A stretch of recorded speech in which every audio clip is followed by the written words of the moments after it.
7 p.m.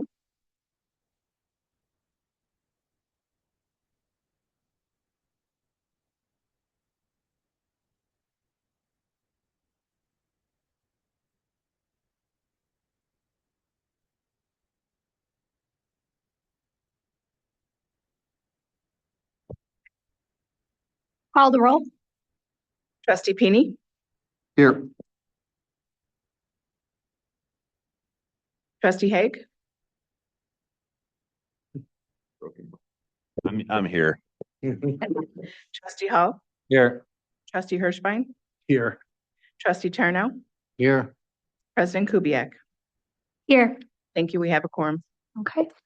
Public. No public.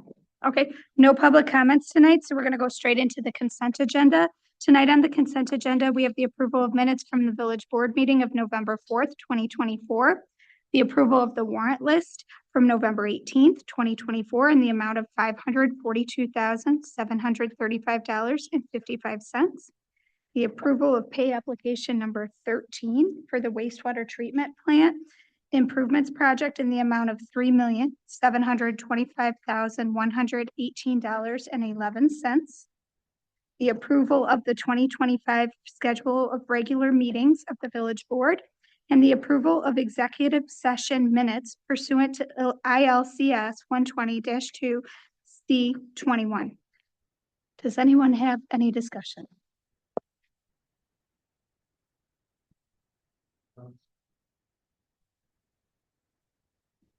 I move to approve the consent agenda. Second. Call the roll. Trustee Hall, Yes. Trustee Haig, Yes. Trustee Pini, Yes. Trustee Hirschbein, Yes. Trustee Turno. Yes. Thank you. Motion carries. Okay, now we're going to go into special presentations. Tonight, we have the presentation and discussion for the implementation of a Flock safety license plate reader system and presentation by Flock. Andy, do you want to introduce? Actually, Chris, will you handle this one? Absolutely. Ladies and gentlemen of the board, the police department would like to start a discussion to implement the use of Flock Safety System automated license plate readers for the village of Pingree Grove. Our village has grown quite big in the last couple of years. We have a lot of through traffic. License plate readers can be used in a variety of different ways. These cameras will take the pictures of the rear of a vehicle license plate, which is open to any law enforcement agency to check and things like that. So you're aware your license plates, the information on there, that's owned by the state of Illinois. So I want to put that out there to begin with. These license plate readers, what they do is they take a picture of the make, the model, the color of the vehicles. Police departments can then use that information to find vehicles, like for missing persons, for stolen motor vehicles, abducted people. There's all kinds of things that it can be used for. The through traffic of Pingree Grove is in the thousands of vehicles, being the fact that we have major arteries of Illinois, Route 47, 72, US 20. We are 2 miles south of I-90. We are also a major thoroughfare between Elgin and Rockford, and also to the state of Wisconsin. There are a lot of vehicles and a lot of crimes that are committed that are driving through our town, which we are unaware of. These license plate readers would be able to give law enforcement, not only us, but everyone else who shares the system, the information of the vehicles where they're located. There are multiple types of incidents where this camera system has been able to save more people than not. 7 out of 10 crimes involved with a vehicle. And these vehicles can be, I'm not going to use the word track because I know that's what's going to be asked. They're monitored. And these vehicles will be able to, it's like a surveillance more than anything. The data is only saved for up to 30 days unless it's flagged by law enforcement. Law enforcement cannot research a vehicle license plate without putting in a case number that keeps it honest. All the data is encrypted. So there's no way for it to be, if it was hacked, there are ways to that we can save this information. Today, I have asked Flock Safety Systems to come in and do a presentation to explain the ins and outs of the system and how it could benefit our agency. This has helped with investigations for police departments. It's helped with, again, finding people. You probably would not realize how many times your car probably drives past one of these. They're very small. They're solar powered. They can be placed in small areas. They're all over interstates and in multiple towns surrounding our jurisdiction. And we actually will have access to all the cameras that are connected to this as well as other agencies will have the access to the cameras that we will have.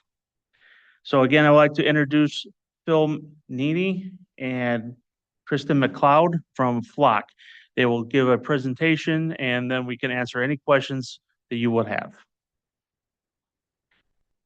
Good evening. Thank you so much, Chief, for that introduction. Hello, President, village trustees, staff, and community members.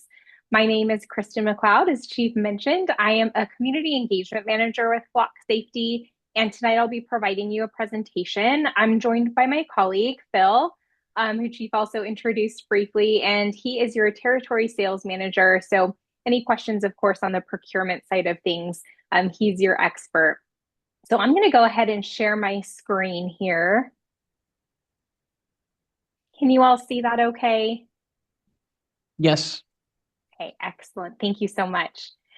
So I'm going to start with a very brief overview of Flock and kind of how we got started. We're an Atlanta, Georgia-based company, and we were founded in 2017 by our CEO, Garrett Langley. After he experienced an uptick of crime in his own neighborhood, he set out to create an efficient, affordable, ethical way and technology to increase community safety and provide efficient tools to assist law enforcement. This started with our flagship product, automatic license plate readers, which is what our focus is today. We've since listened to many of our law enforcement and commercial and private customers nationwide and have grown our platform. But for today, we're going to focus on our license plate reader technology. Across the country, we see that crime continues to happen. To compound the problem, many officers don't have technology they need to do their job. As a result, it can be harder to recruit and retain officers. That impact can all lead to longer response times, fewer resources that are focused on prevention. This can lead to more crime, less safety, and strained relationships with the community at the worst. So Flock, we really believe that we can utilize technology for good. We believe our technology can help multiply the force by protecting the community and your first responders. We're collecting objective evidence and distributing it to the right user, which are your officers, and also engaging the community to support and grow. And I mentioned that we have commercial and private customers.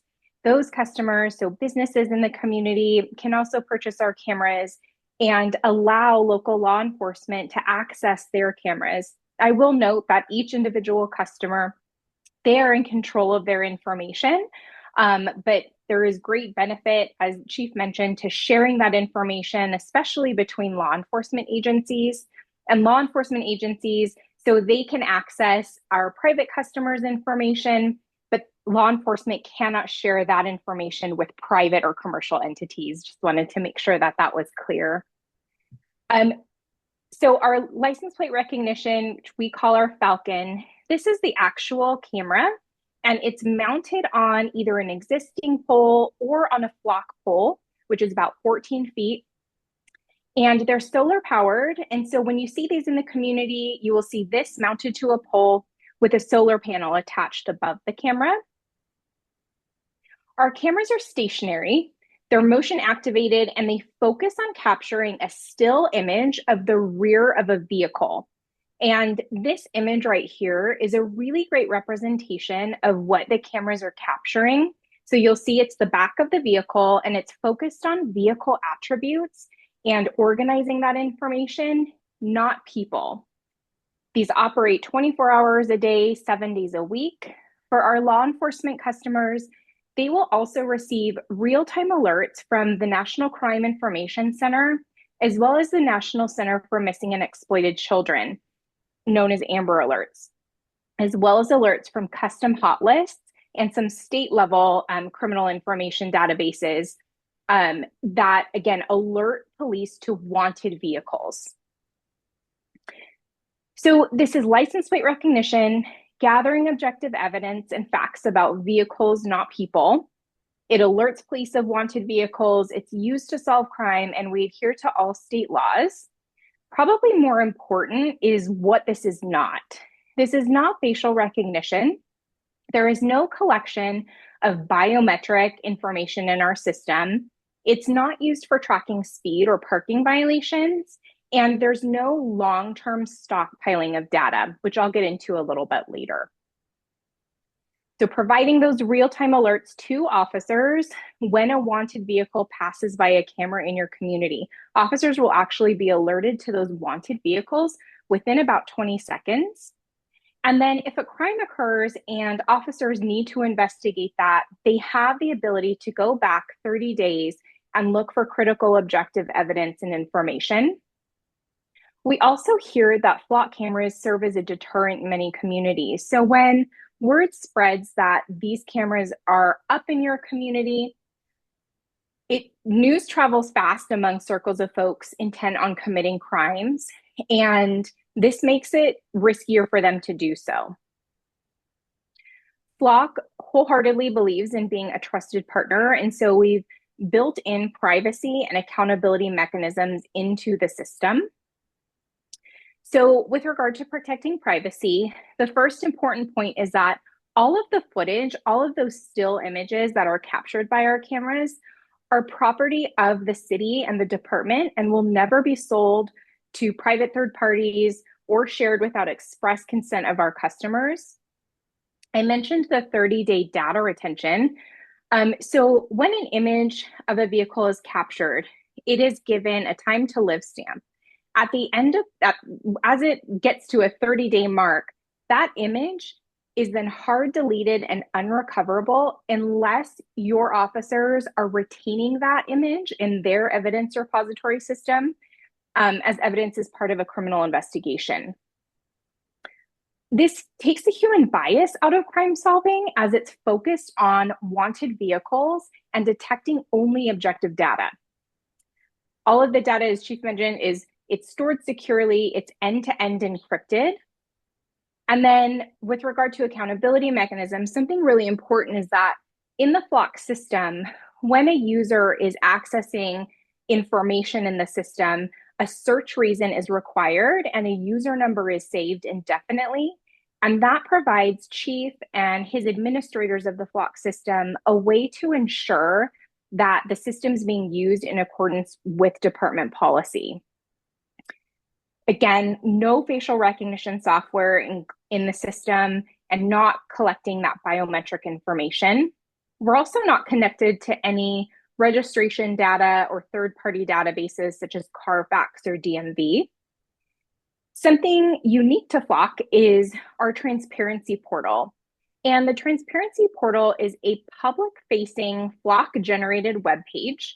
This feature is optional for agencies to use, but it's a tool to provide your community information on how the department's using the system. So Oak Park, Illinois, this is a screenshot of their transparency portal. It's updated daily. They've included information with regard to their policies on the system. So what is acceptable use of the system? What is prohibited uses of the system? They also have included some information on their usage. How many vehicles have passed by the camera in the last 30 days? How many searches they've conducted in the last 30 days, as well as some ordinances with regard to use of license plate recognition. So again, some great information for the community to have on how the department's using the system.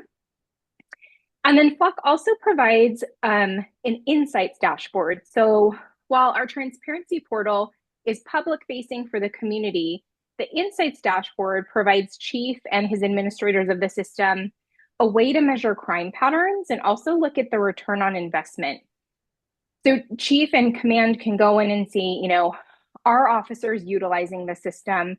Is it impacting the crimes that we had set out to impact so that he can make decisions moving into the future about this tool and if it works for the community.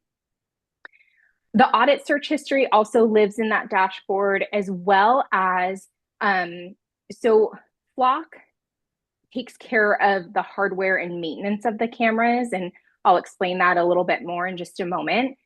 But in the spirit of transparency, we also want Chief to be able to go in and look and see how his cameras are functioning. So that will also live in the dashboard as well.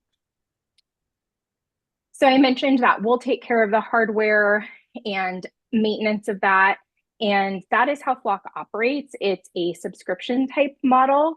And when you're under contract with us, we take care of the solar power, the installation of the cameras, the maintenance, the software updates, the data storage. All that is included in that contract, and we provide all of that.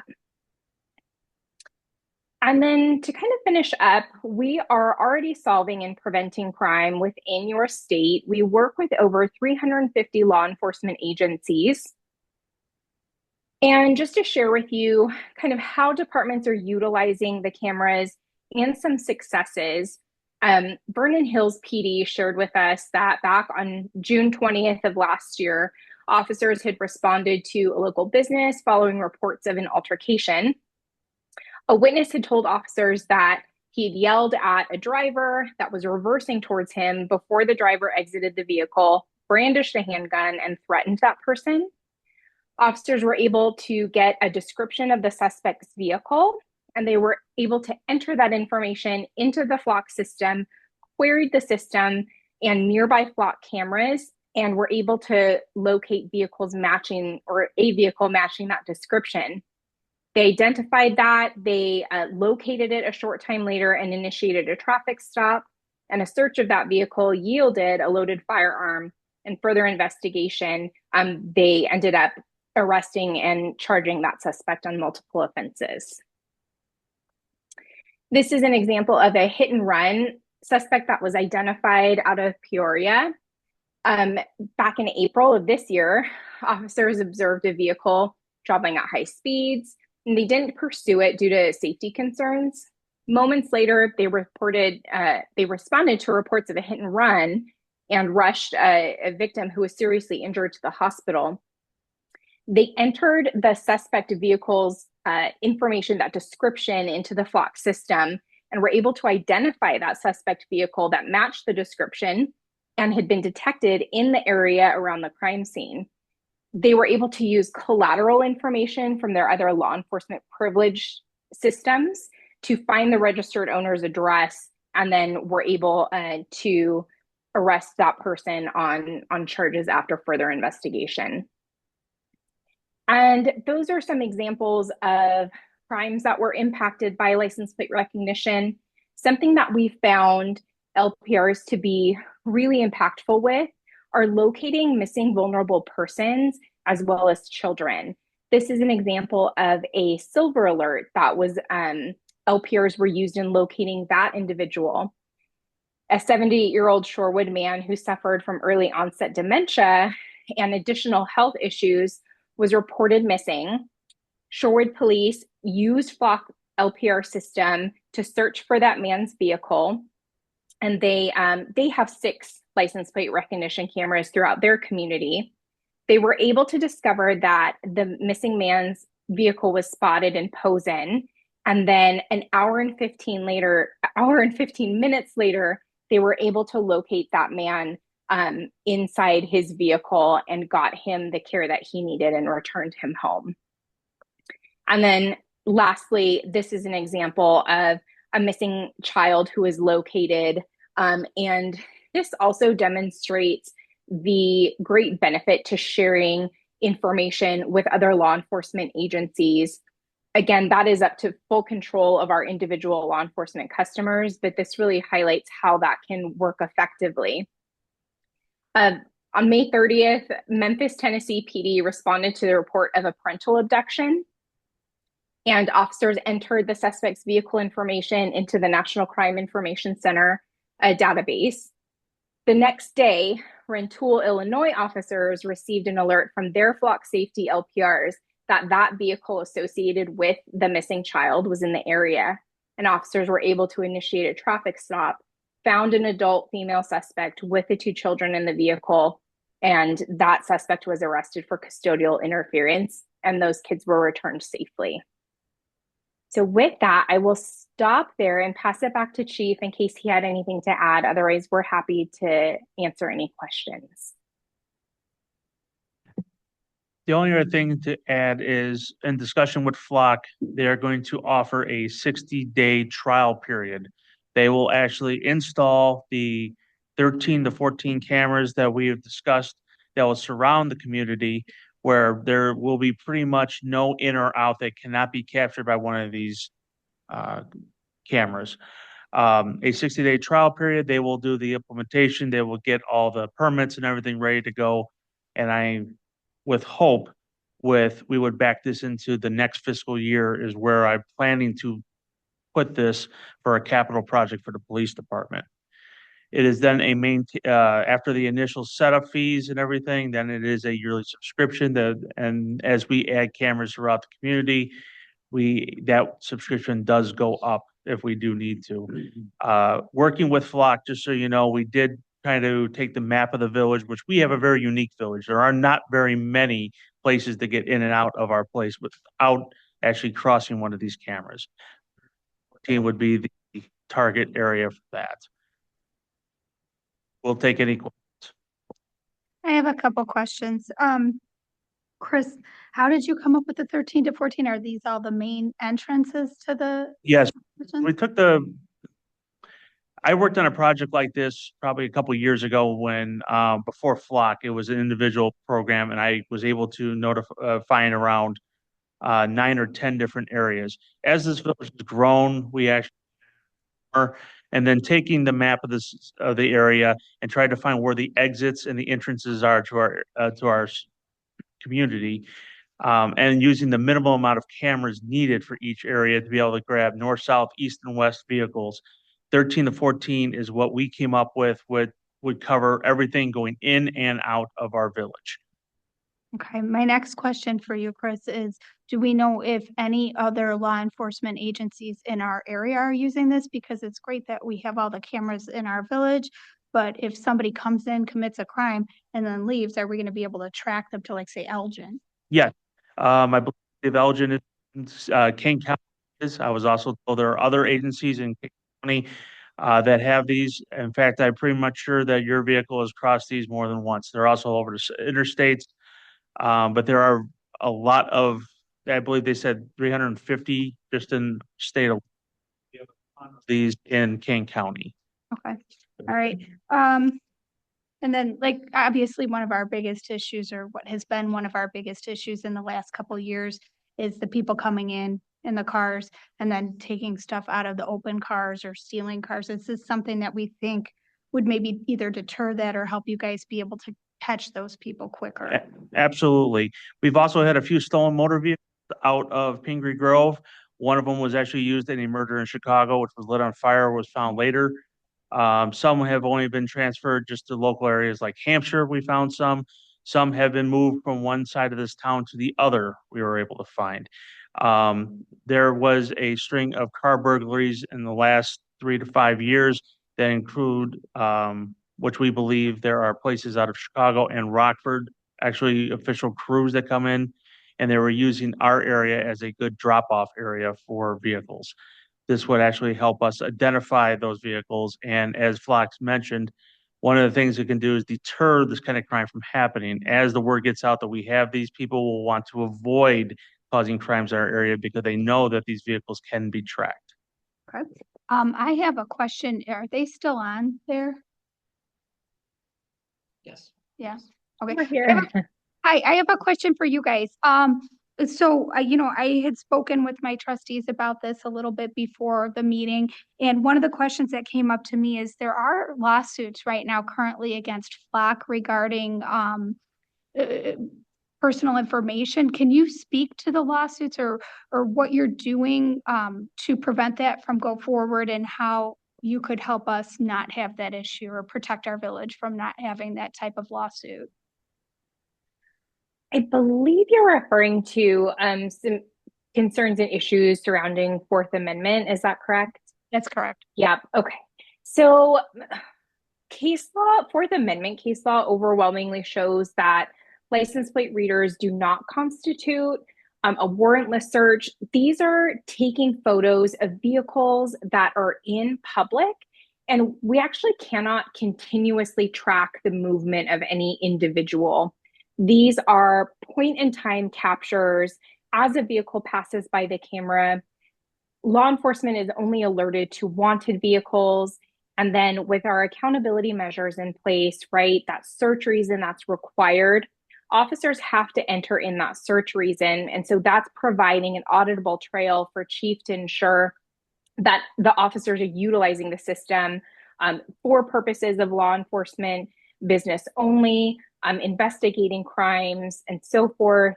And many federal and appellate courts in at least 14 states have upheld the use of evidence from ALPR as constitutional without requiring a warrant. So I hope that helps. It does. Thank you. Does You're anyone welcome. have Thank any you. other questions? I have a question. You said private companies can have the cameras and the police can look and share that. Is it work the opposite way? They can look at the police cameras? No, it does not work in the opposite way. Law enforcement can request access to private cameras. Private entities like HOAs or commercial businesses cannot access law enforcement cameras.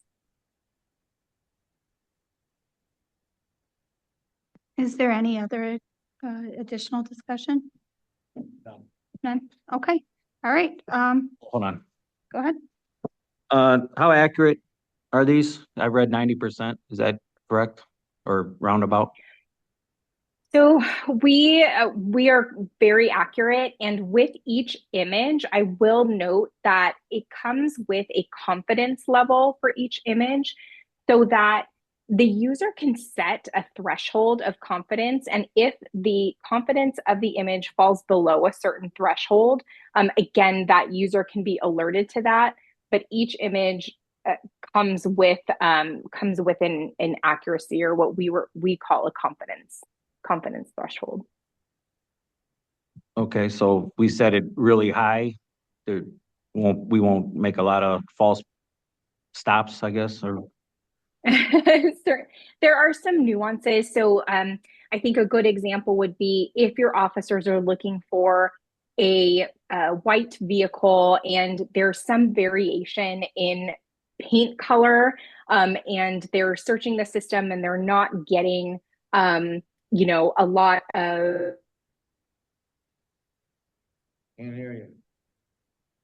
cast that wider net. At the same time, they know going into that and using that information that threshold is a little bit lower. And so they're informed when they're pursuing that information or that investigative lead. okay. So in theory, if it's 90% roughly on average, how many cars do we have coming through here? 20,000, 15? So that's potentially 2,000 mistakes made a day. Not every car is listed in the database. Please What- understand that. Out of 20,000 cars, there might only be a fraction of that. But yeah, I understand that it might go from one false and that they're both clean, so they just keep moving, but there's a potential of somebody getting pulled over for doing nothing wrong. There's always going to be that potential. There's something called human error. Mhm. I have personally done it where I have actually looked at a license plate and I've reversed two back numbers Mhm. accidentally. And when it comes up and it comes back as invalid, you sit there and look at it and go, oh, okay. So there's always going to be a chance for human error, no different than there is anything else. There's been times that police have stopped vehicles for being a investigative stop, and that vehicle was not part of it. We go there, we find out, and then move on. There's really not much of a difference between us making a traffic stop on a vehicle that we actually are behind versus this actually capturing an image.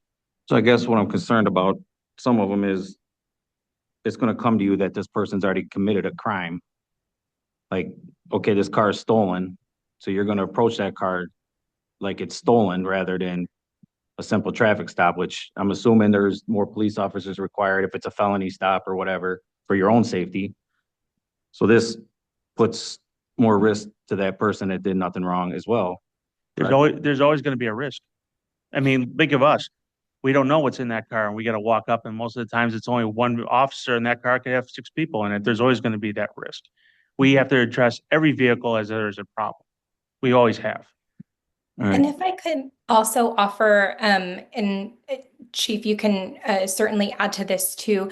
The majority of departments will oftentimes include in department policy that they are verifying that alert prior to action. So making sure that the vehicle description, that license plate number is matching what is in the NCIC system, for example, and making sure that there isn't a difference between that alert and then what's coming up in the flock system. And so again, many departments adopt that into their department policy to address that that exact concern.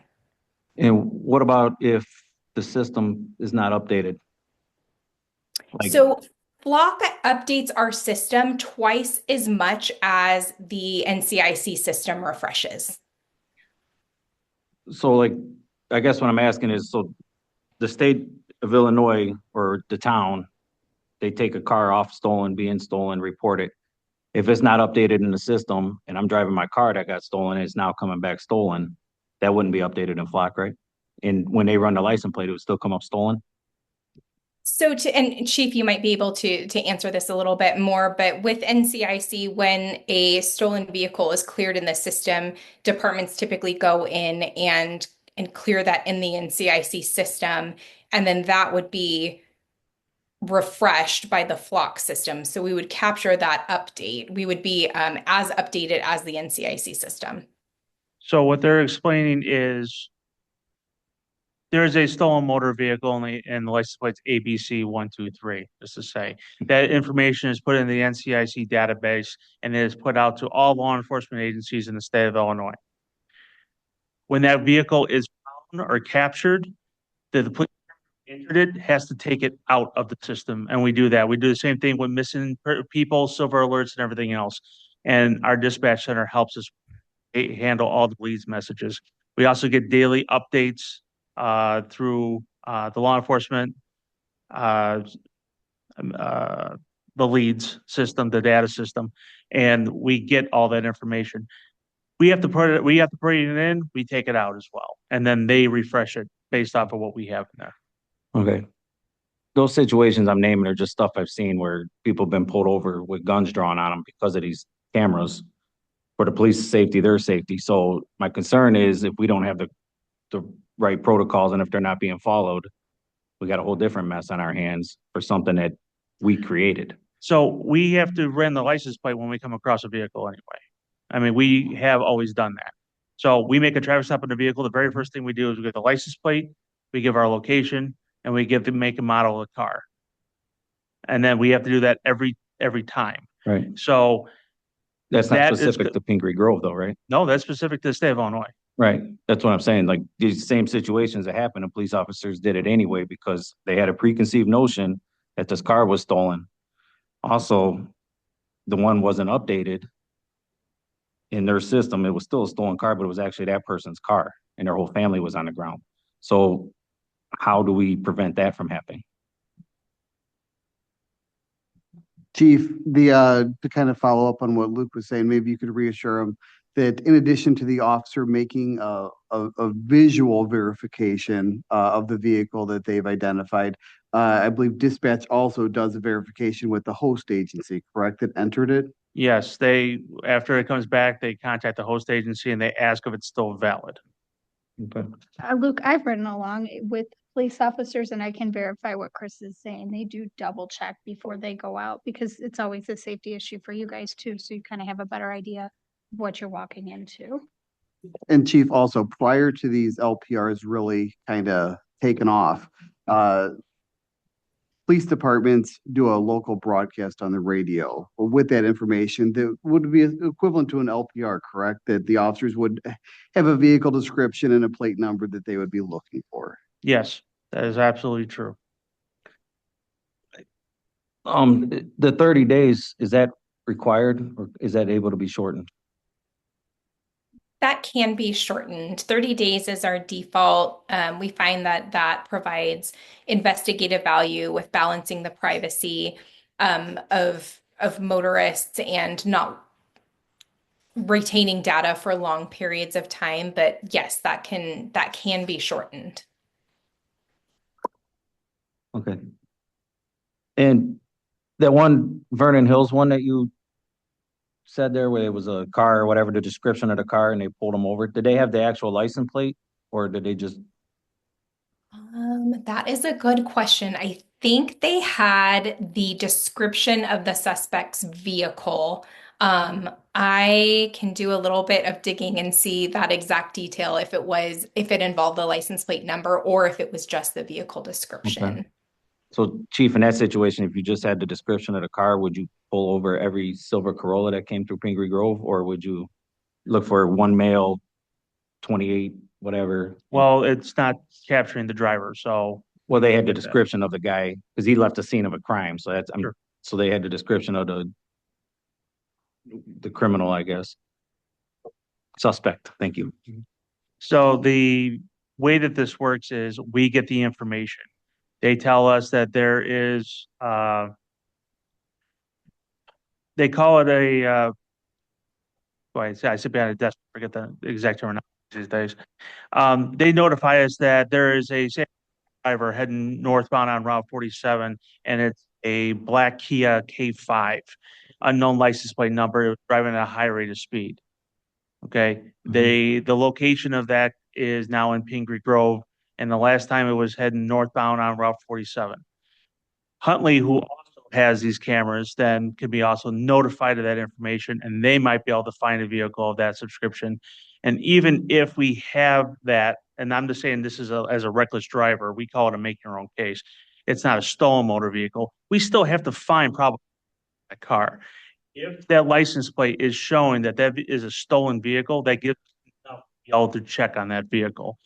A lot of vehicles, if you've seen on the roadway, they're going to have, a lot of them have bumper stickers. They have some kind of damage to it. They've got something on it that would identify it. Maybe it's something a little bit more, but we have to make sure before we make that call to make that traffic stop that it is going to be that vehicle or suspect of that vehicle. And then we still check on the vehicle. And if it's not that person, they're released. Okay. Is there what exactly all gets flagged? Is it just stolen vehicles, warrants, expired license plates? That's all determination of the police department. And the only thing we're looking for is felonious activity, stolen motor vehicles, missing persons, amber alerts, silver alerts, that kind of stuff. But we haven't dug that far into it. But we are not using this to find every expired license plate or every not valid driver. We're looking for felonious activity. There's going to be enough of that we're going to be able to find and work with that we don't need to add the extra. Okay. Can we get Yeah. some direction then from the board members? Is this something that we want Chris to continue with and bring to the board? I believe so. So yes as well. Okay, gentlemen? I want to go over a lot of regulations on it, but Okay, we can certainly do that when it comes to the board, back to the board. You gentlemen are fine with that? Okay, Chris, that's your determination. Thank you, ladies and gentlemen. Thank you. Thank you. Okay, we're gonna move on to items for separate action. We've got a lot. Item A is the consideration and approval of change order number 4 for the wastewater treatment plan improvements project in the amount of $27,949.14. Seth, do you want to take this one for us? Sure. So this change order encompasses a couple of different items within. Some of the items are just a matter of design changes and adjustments in the field to allow for a better end product for the village. So for example, you'll see floor drains and a wall spigot added in. It's in a wash down area, and it would be more convenient for staff to have that available to them. So adding those items in is an inclusion there. You'll see raising of a pipe from structure 70 to avoid force mains. The original design accounted for an adjustment to the force mains. However, after further review with staff and in the field, after locating the true location of the force mains, it became evident that it was too much risk to shut those force mains down and relocate them. So what we're proposing instead is actually to go above them with the gravity sewer, which means we have to put in some additional piping. But it should be less risk overall as far as continuing the operation of the facility. Rotation of some stairs, which added few squares of sidewalk and an adjustment on the isolation gates as well. So with that, the total project cost is still about $717,000 under budget. Just wanted to make sure that Luke heard that. Any questions, feel free to ask me. Really quick, I just want to reiterate something that Seth touched upon and provide kind of a big picture overview of the project. So the project is moving at a good pace. It is on schedule. Their crews are out there every day. Right now we have a lot of trades out there. And Seth touched upon this, but one of the challenges that has come up in this project, and was actually a topic that came up during the previous change order, is the fact that the as-built drawings from back when the plant was first constructed are not 100% accurate to what is actually in the ground. As mentioned by Seth, one of the biggest item of this change order is related to some force mains that were closer together than what was indicated on the old plans. Some other things that they've come across from my discussions with the engineers on site is things like electrical utilities or gas lines that are significantly deeper in the ground than typically done. And so that is one of the challenges that has come up during this process. And that is something that I think, unfortunately, is going to be something that may come up again. Can somebody explain to me why we don't have accurate as-built? Yes. Pat, can you give some of the background on the company Lintech? Sure. Lintech was the first engineer here.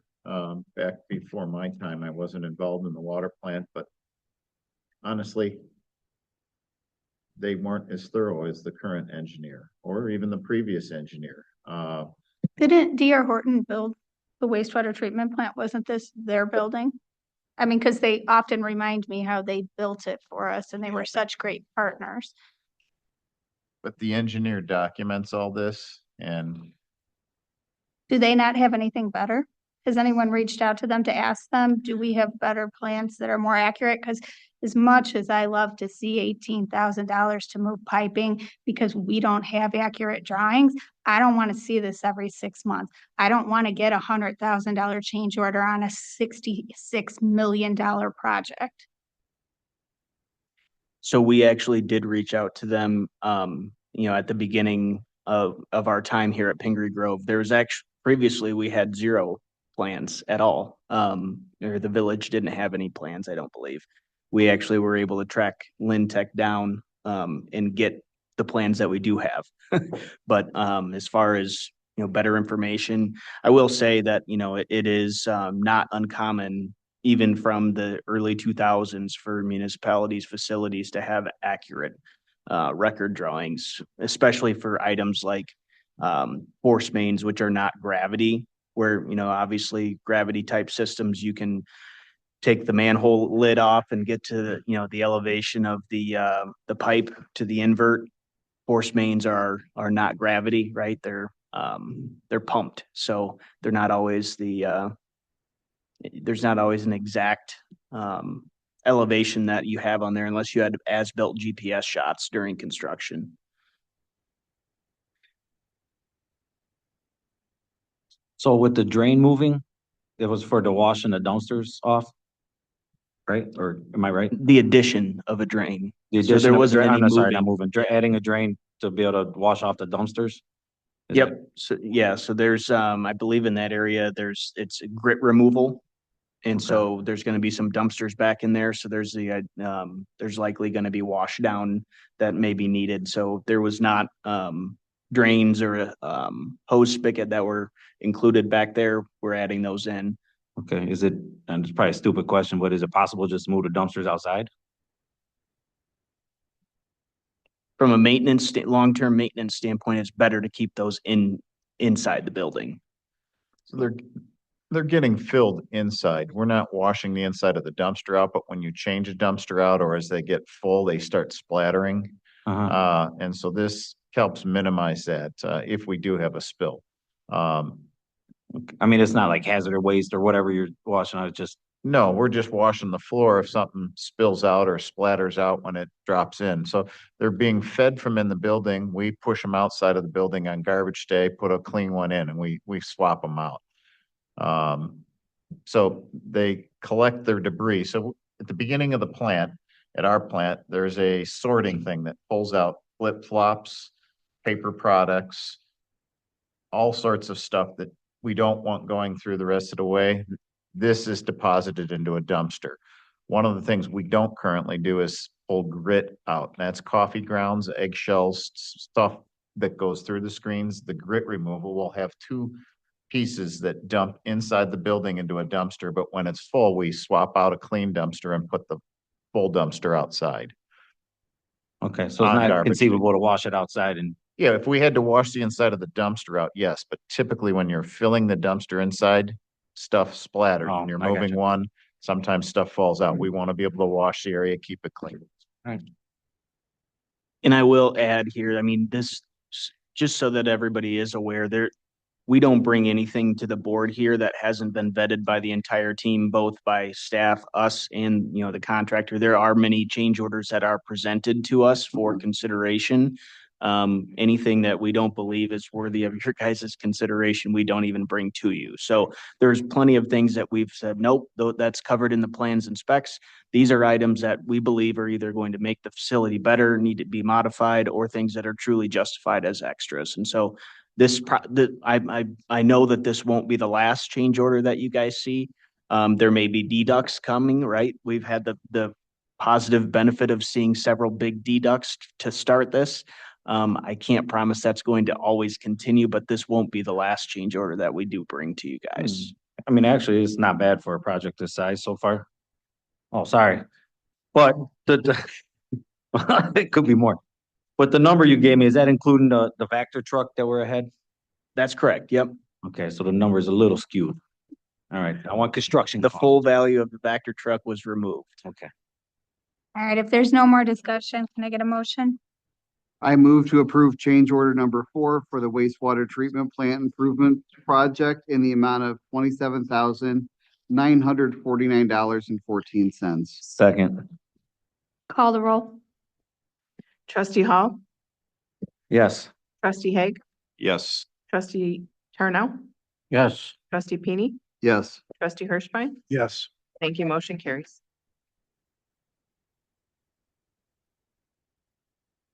All right. Item B is the consideration and approval of fiscal year 2025 police pension interfund transfer of $284,910. And I believe Albert, you would be my person on this one. Oh, okay. Well, this is just to bring in front of the board the 25 fiscal year contribution based on an actuarial report. We provide the actuaries the census data for 2024. Obviously, it takes them a little bit to get the report, so we're able to incorporate the amount for the contribution going into the next budget year, which will be obviously fiscal year 26. This contribution of the 284,910 is increased by $98,500 from the previous year. Obviously, as salaries go up, more officers, this contribution will continue to climb from year to year. So I don't think it's too bad, but again, it will continue to increase from year to year. Albert, can I ask you a question on this? Sure. Why do we only make one transfer per year? Why don't we do it on a quarterly basis? Is there some logic behind that or? There is no logic. I just feel different municipalities do it different ways. I've seen finance directors wait until the end of the fiscal year. I do it in October just to kind of be as a mechanism of making sure that the pension fund gets our contribution. And so nobody complains that we're waiting. You know, this report, this 284, it's actually based on 24 numbers. If I waited till April, it would be 2 years further on from the report. So I just do it in the middle of the year for no other reason than that. Is there any other discussion? If not, can I get a motion? I move to approve a transfer from the general fund to the police pension fund in the amount of $284,910. Second. Don't do it. Call the roll. I'm sorry, who did second go to, please? It was Adam. Okay. All right, trustee Hirschbein, Yes. trustee Tarnow, Yes. trustee Pini, Yes. trustee Hall, Yes. trustee Haig. Yes. Thank you. Motion carries. Item C is the consideration and approval of the final plat approval for DR Horton Incorporated Midwest Cambridge Lakes North Development Number 2, Unit 39. Nick, can you take this one? Yeah, certainly. Presented here before the board is the Neighborhood 39 plat for CLN 2. This plat has passed the preliminary approval by village staff, engineering, and legal. Also, before the meeting today, the plat was recommended to be approved by the board by the village's Planning and Zoning Commission. Want a reminder for all of our village board members that the approval of this final plat does not equate to the acceptance of any public improvements in the neighborhood. This is more of a formality as the initial plat was approved in the annexation agreement with DR Horton. Neighborhood itself, they are moving along quickly. I think one of the plan commissioners said 20 homes, 25 homes with roofs on, so they're continuing to go. And occupancy will likely begin for these in early next year. With that, we are here to answer any questions that the village board may have. My only question is, why is this coming back to us if we approved it in the annexation agreement? So with any plat, there's a preliminary plat and then there's just a final plat. This is essentially a formality. Final things that were reviewed by staff were things like the language of the dedication of the roads and things like that. So anytime there's a plat, there's going to be the preliminary one and then the final one. Okay, so moving forward, we'll say within the next year or so, we should see several more of these Yes. coming to the board. Yes. All right, thank you. If there's no further discussion, can I get a motion? One last question. Was there any comments from the Building and Zoning Commission? No, just basic procedural questions, asking about when we can expect occupancies in next year. And again, that's always good. Even with these homes, 25 homes having roofs on them now, COs won't be issued until, Safe Build's done their final inspections, Public Works done their walk through the neighborhood and things like that. I move to recommend the village board approval of the final plat of subdivision for Cambridge Lakes North Development Number 2, Unit 39, with certain conditions, including final engineering and legal review and approval. Second. Call the roll. Trustee Haig, Yes. trustee Pini, Yes. trustee Hirschbein, Yes. trustee Tarnow, No. trustee Hall. Yes. Thank you. Motion carries. All right.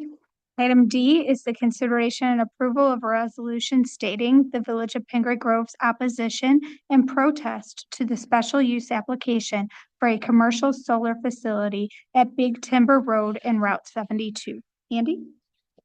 Yes, so this is a consideration for the village's opposition to this proposed development.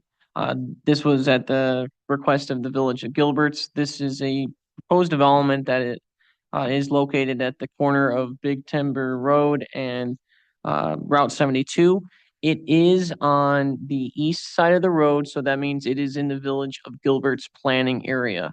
So while this would never potentially be in the village, and may have a limited direct impact on Pingree Grove, there could still be some impact. For example, the homes that are right across the street from this solar farm are in our planning area, so there is a possibility that in the future they will be Pingree Grove residents. Also, the Village of Gilbert's long-term land use plan for this corner was or is to develop commercial and retail. And those are amenities that our residents could utilize as they're pretty close by. This is, I think, a goodwill gesture to the Village of Gilbert's, who we have a good working relationship with. As the board knows, we're currently going through negotiations with Gilbert's related to our own boundary agreements and some other things. And so President Kubiak and I, we've been in touch with our counterparts there. And this is a resolution very closely mirroring the resolution that the Village of Gilbert's passed. This resolution would we would give this to the Kane County Board for when they eventually consider this development. Because we're bringing this, hypothetically speaking, if this big timber solar company wanted to create a lawsuit, could this be brought to us and create, put us in a, financially having to get involved for representation? Michael, can you go with that? Yes. I faced that situation in one instance in which a non-home rule municipality did the same thing with respect to a development in the county. A suit was brought at the trial court level, but it was quickly dismissed when we pointed out that there's this thing called the First Amendment. And as much as the developer was upset because understand the impact of this, I'm not sure, is it a 3/4 majority vote that's triggered if the county receives this? I think it's a super majority vote, maybe 3/4. I don't know off the top of my head. Yeah.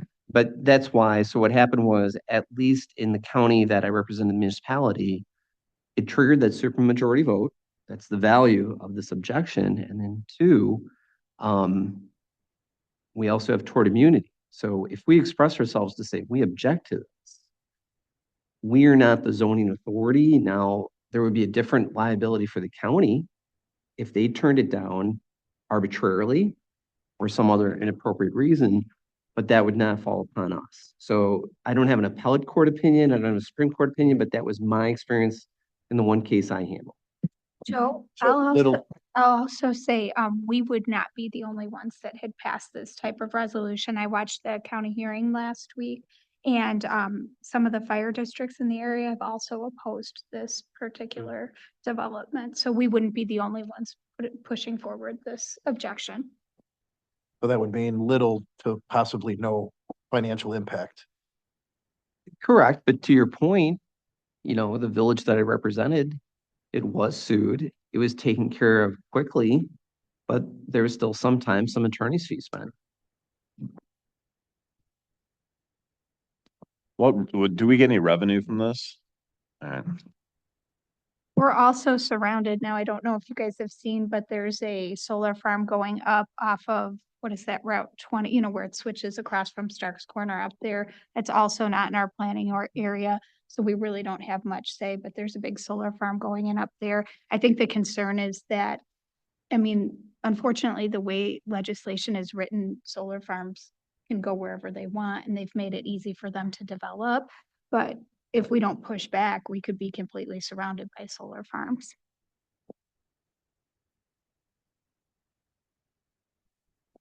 All right, if there's no further discussion, can I get a motion? I move to approve a resolution stating the Village of Pingree Grove's opposition and protest to the special use application for a commercial solar facility at Big Timber Road and Route 72. Second. Call the roll. Trustee Hirschbein, Yes. trustee Haig, Yes. trustee Tarnow, Yes. trustee Pini, Yes. trustee Hall. Yes. Thank you. Motion carries.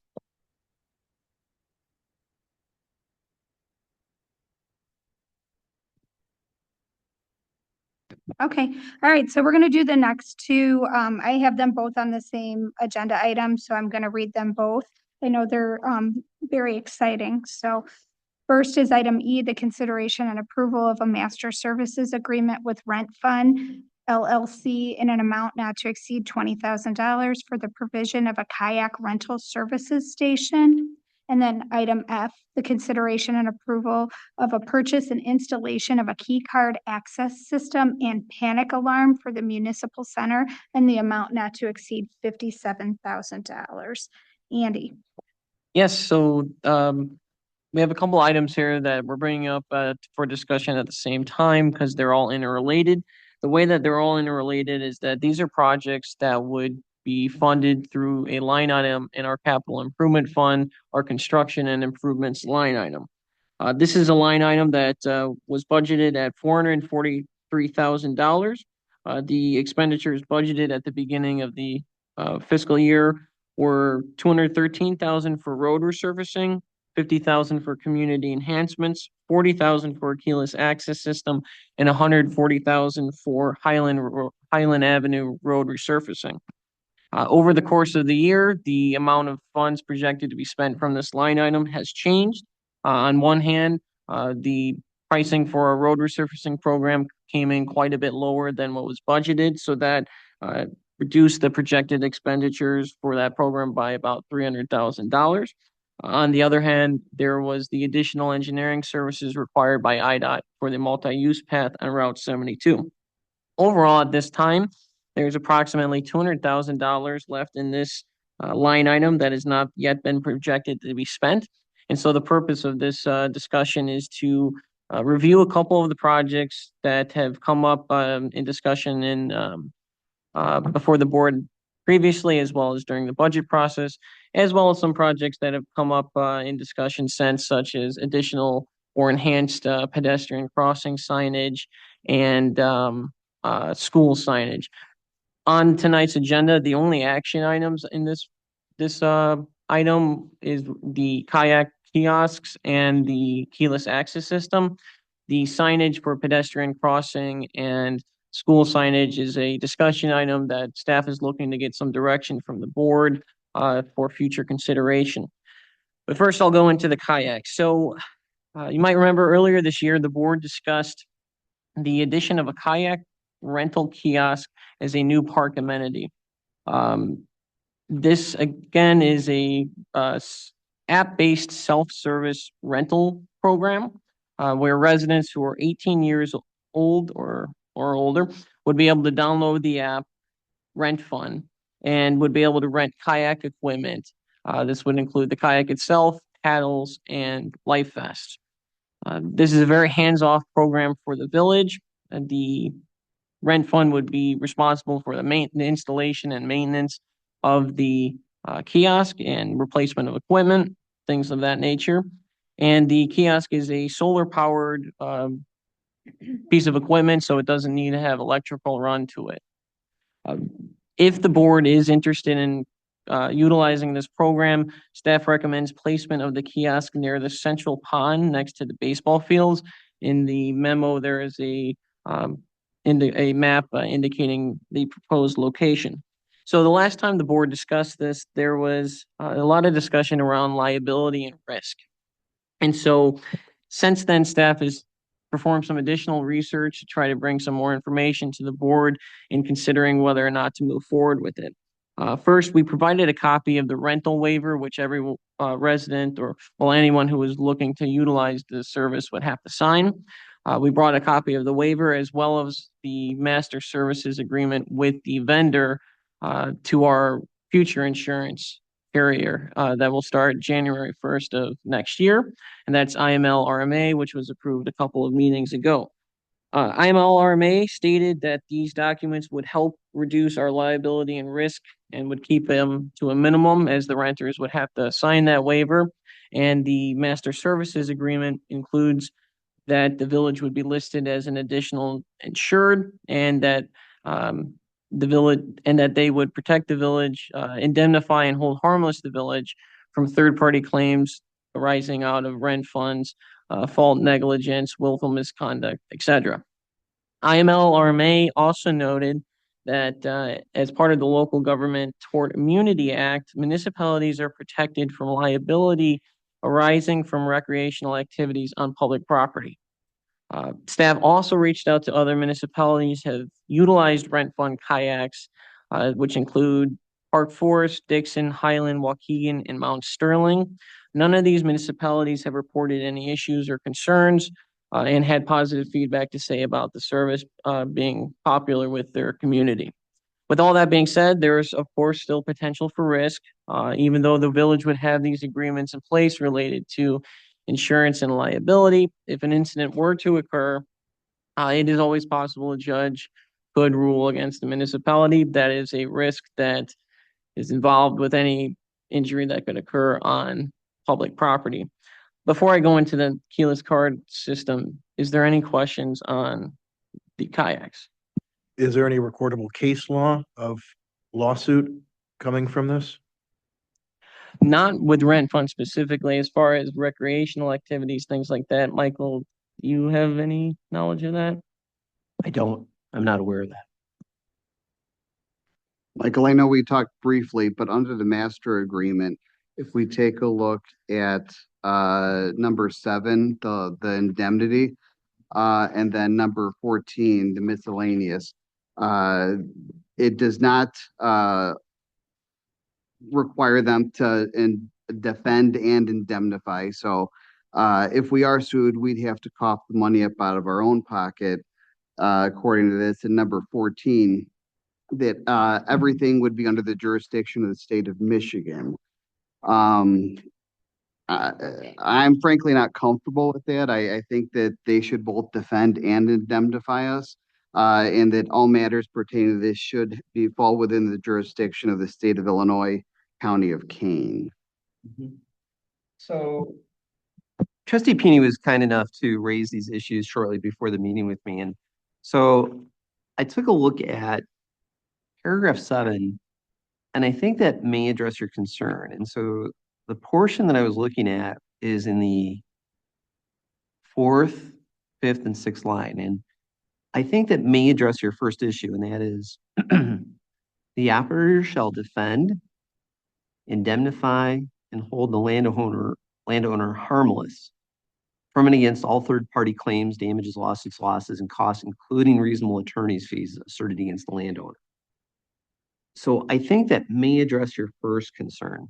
The second aspect, with respect to paragraph 14, that says, if suit is brought, it's going to be in Michigan, and Michigan law will apply.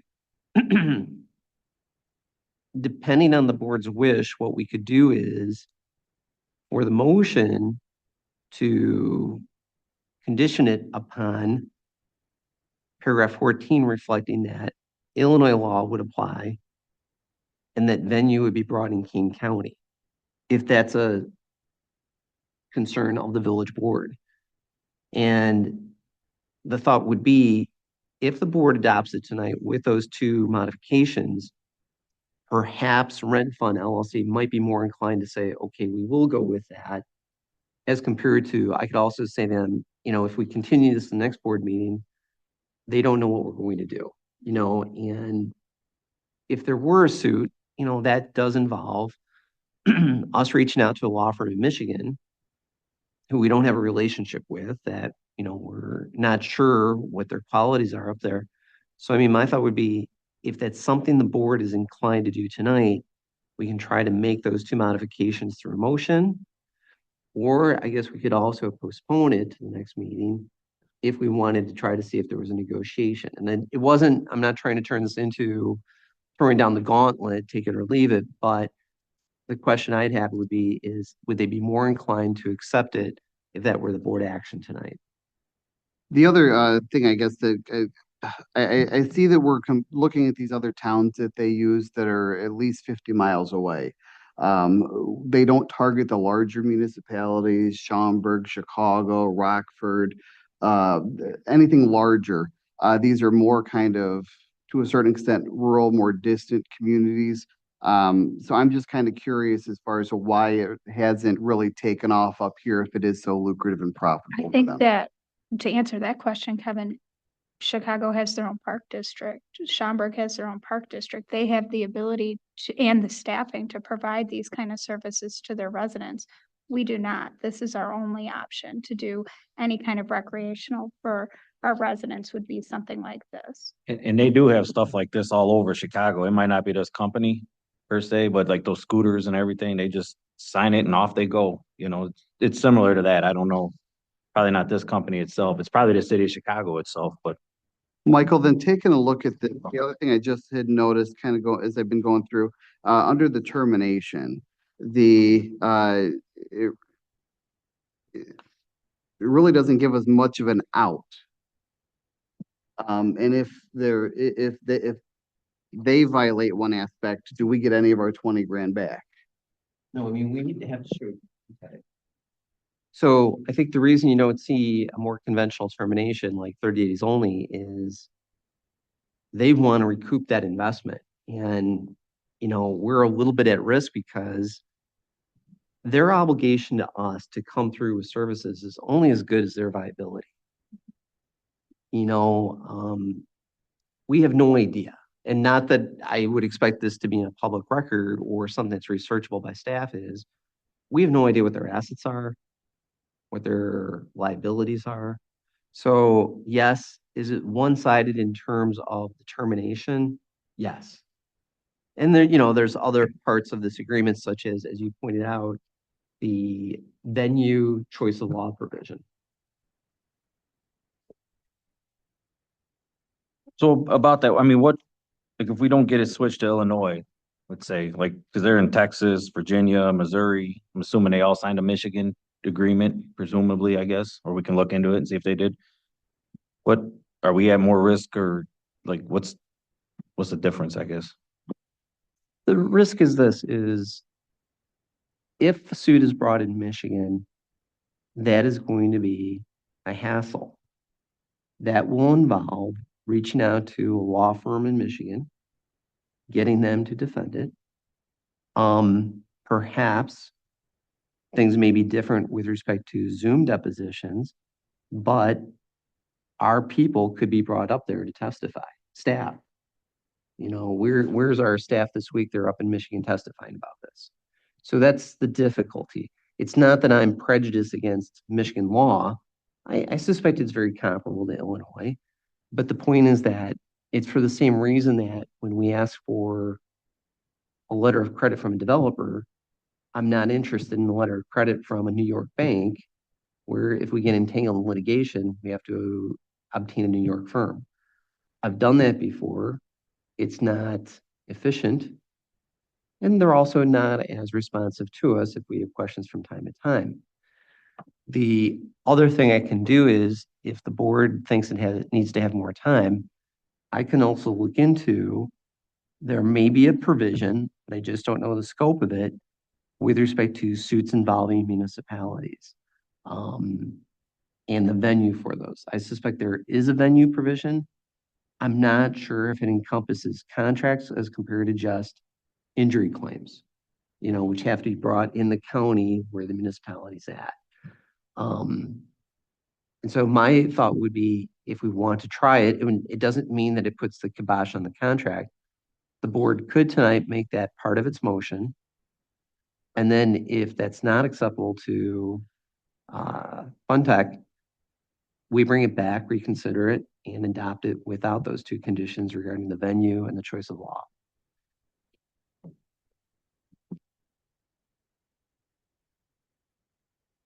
Yeah, there's a statement in here that says you have to be a valid member, resident, customer, student, or guest of partner community. Does that mean like someone from Hampshire can't come and rent these, or Gilbert, or I'm sorry. Elgin? Where is that? It's on page 173. Right after the age and weight limits. If I may, yes, that's true. You can rent wherever it's like, if it's a membership, I believe it's like $99. And if you're a member, And if you happen to be vacationing in Michigan and you see one of the kayak rentals, you're able to rent theirs as well. I think it's based on their annual membership, though.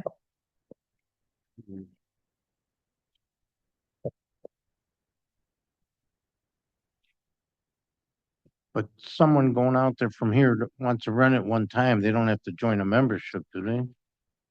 No, no.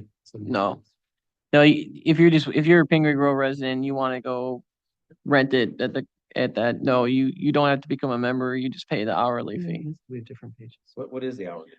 We do the default amount, I believe is 25 an hour.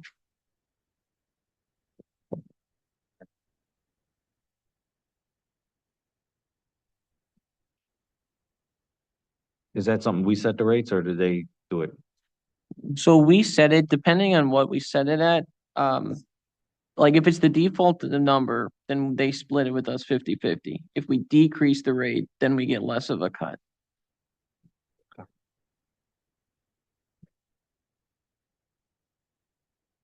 So trustee, trying to answer your question, and I apologize, there's a discrepancy. This is on my page 172.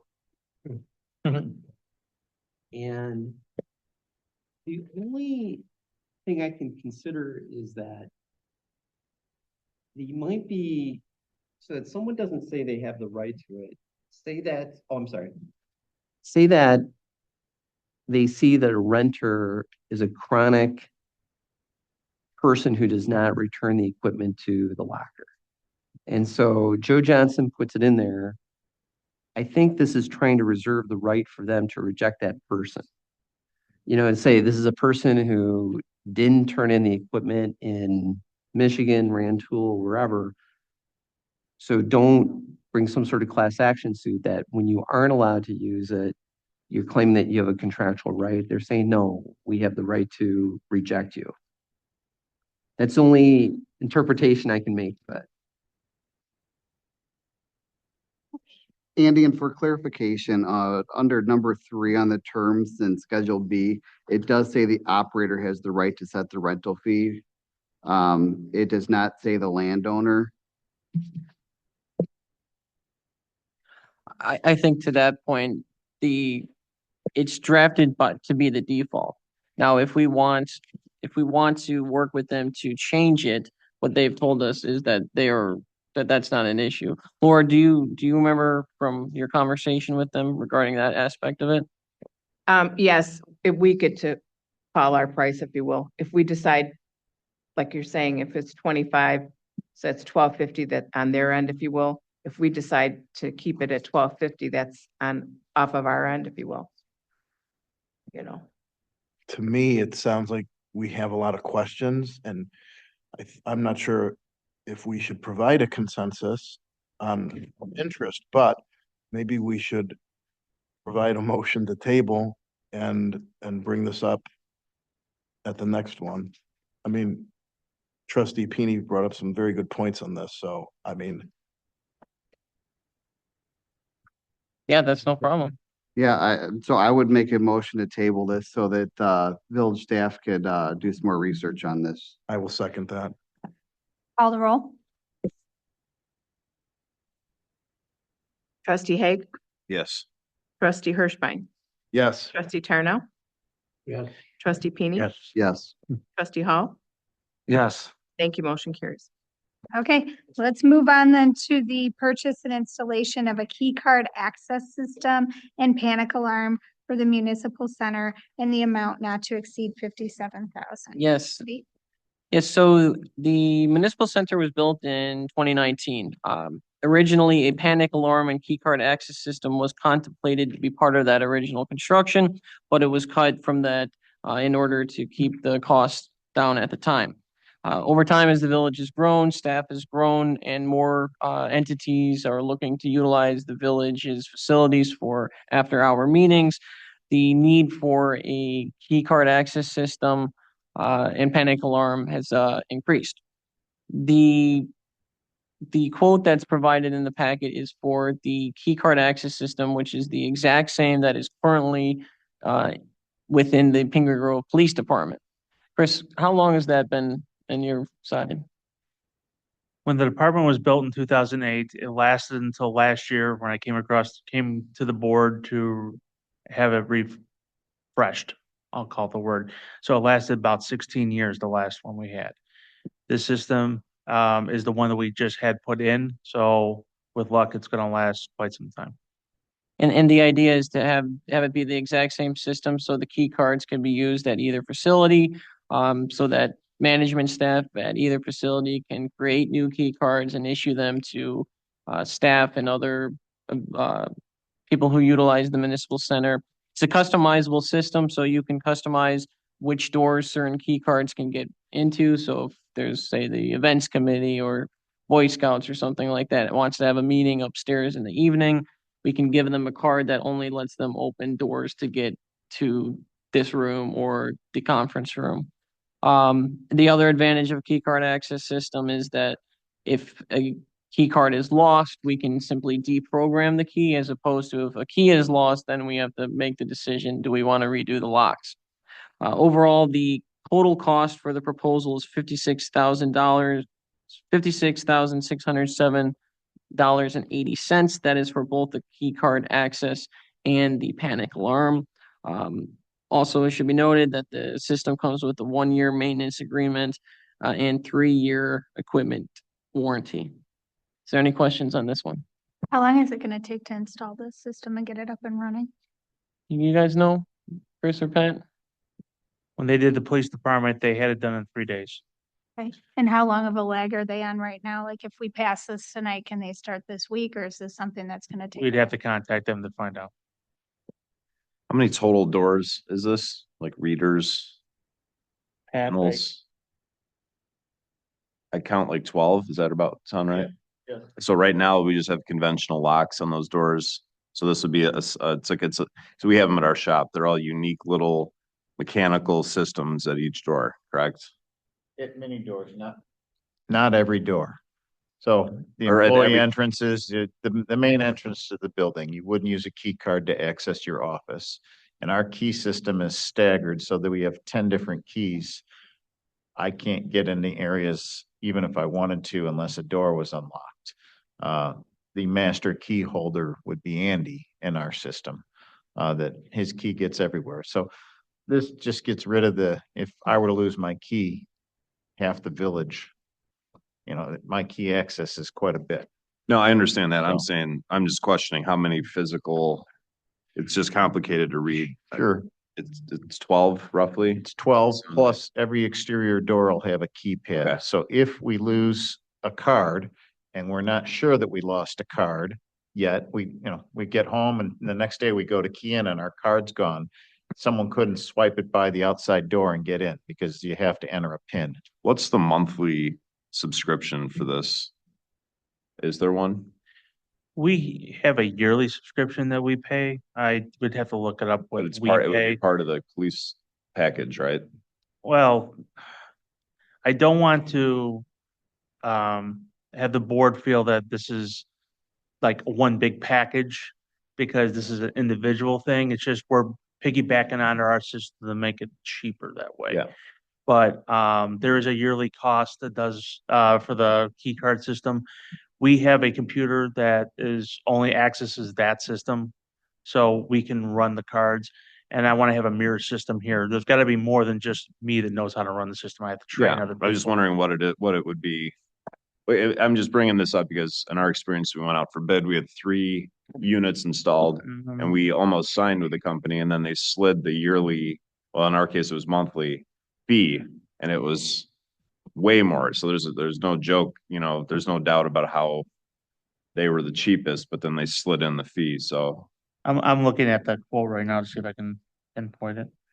Pat, just out of curiosity, will this same system be implemented at the wastewater treatment plant buildings? Currently, no. It also does take down the wear and tear on the locks for the keys going in and out of them. We have certain doors at our police department that are used on a daily basis that the keys have to be, the keyholes have to be re-greased or the keys have to be rekeyed every once in a while because of overuse. The key card system kind of allows for that to save on that kind of maintenance. Is there a limit on the number of key cards? No, I don't believe there is not a limit. It would go to the employees that need them. Not every employee, like my officers would have it, but they can only get into the area to get into them. But we can give them to other outside agencies as well. And then when we're done, we can just deactivate them. But there is not a limit. The keys do cost though. So if we might have to replace them in certain times. So, I mean, they're not indefinite. I have mine in my wallet. Pat has his. Ours are really banged up over the years because they keep them in our wallets. Every once in a while, you just got to probably issue a new card. You buy them in packs. That's something we'd have here to, Yeah, we would monitor everything internally. Chris, can you go over what is the process for like when you get a new employee or create a new key? How does that work? So when a new employee, at this time, the police department handles all the IDs for the village and the key card system for the police department. I enter their name into a database. I put in parameters of what is accessible, what is not accessible. And then they can either get a 4-digit pin, or they can make up their own 4-digit pin. And then through a computer system, all it is activating and deactivating of the cards. Right now, because the police department only has 8 different doors, none of them are limited to where anyone can go. So everyone has full access. But we also have these key cards in our police vehicles that will access our Sally port. Those only access the Sally port, doesn't access the rest of the building. We can actually code it so it doesn't do that. So if they do get lost, you cannot get into the building. and the maintenance agreement would cover all the maintenance on them? The maintenance is primarily just software, so you know, and then the key cards themselves. Because we have it at Carolyn for the clubhouse and everything, but they're constantly coming in because the door won't open, something happened, and we're It's- paying every time that happens. Well, I mean, it is electronics. I actually had a mishap with one of our doors the other day and it just had to be reset. That's all it was. But my officers have been using that again for over 16 years. We had the same system. And at the time, it was just end of life and it was time to refresh it. That's why we did it. But this is the exact same system. It's an AMAG system. So with this item, why don't we table this one as well so we can just find out what the maintenance agreement would be, just to verify if it is the same as the police one or not, unless either of you have any communications from them on that. I thought it would be in the quote. I'm checking. Yeah, I read through the quote several times without an idea of what this is gonna cost us on an annual basis. I don't feel comfortable passing this. I do know the police department, the cost of it it's not astronomical. It's just a basic maintenance fee. And we actually, if we do have, like I had a board that went out, that has been in there for 16 years, they had to come out. I got charged. I have that replaced. That's one of the original circuit boards that was in there. It wasn't anything to do with the card readers, which I had replaced. But, yeah, I don't see it. I don't see the recurring one on here. We can pass it in 2 weeks. Yeah, let's do a motion to table. So move. Call the roll. I didn't hear who the motions were. It was Luke for the motion, Joe for the second, is Thank that right?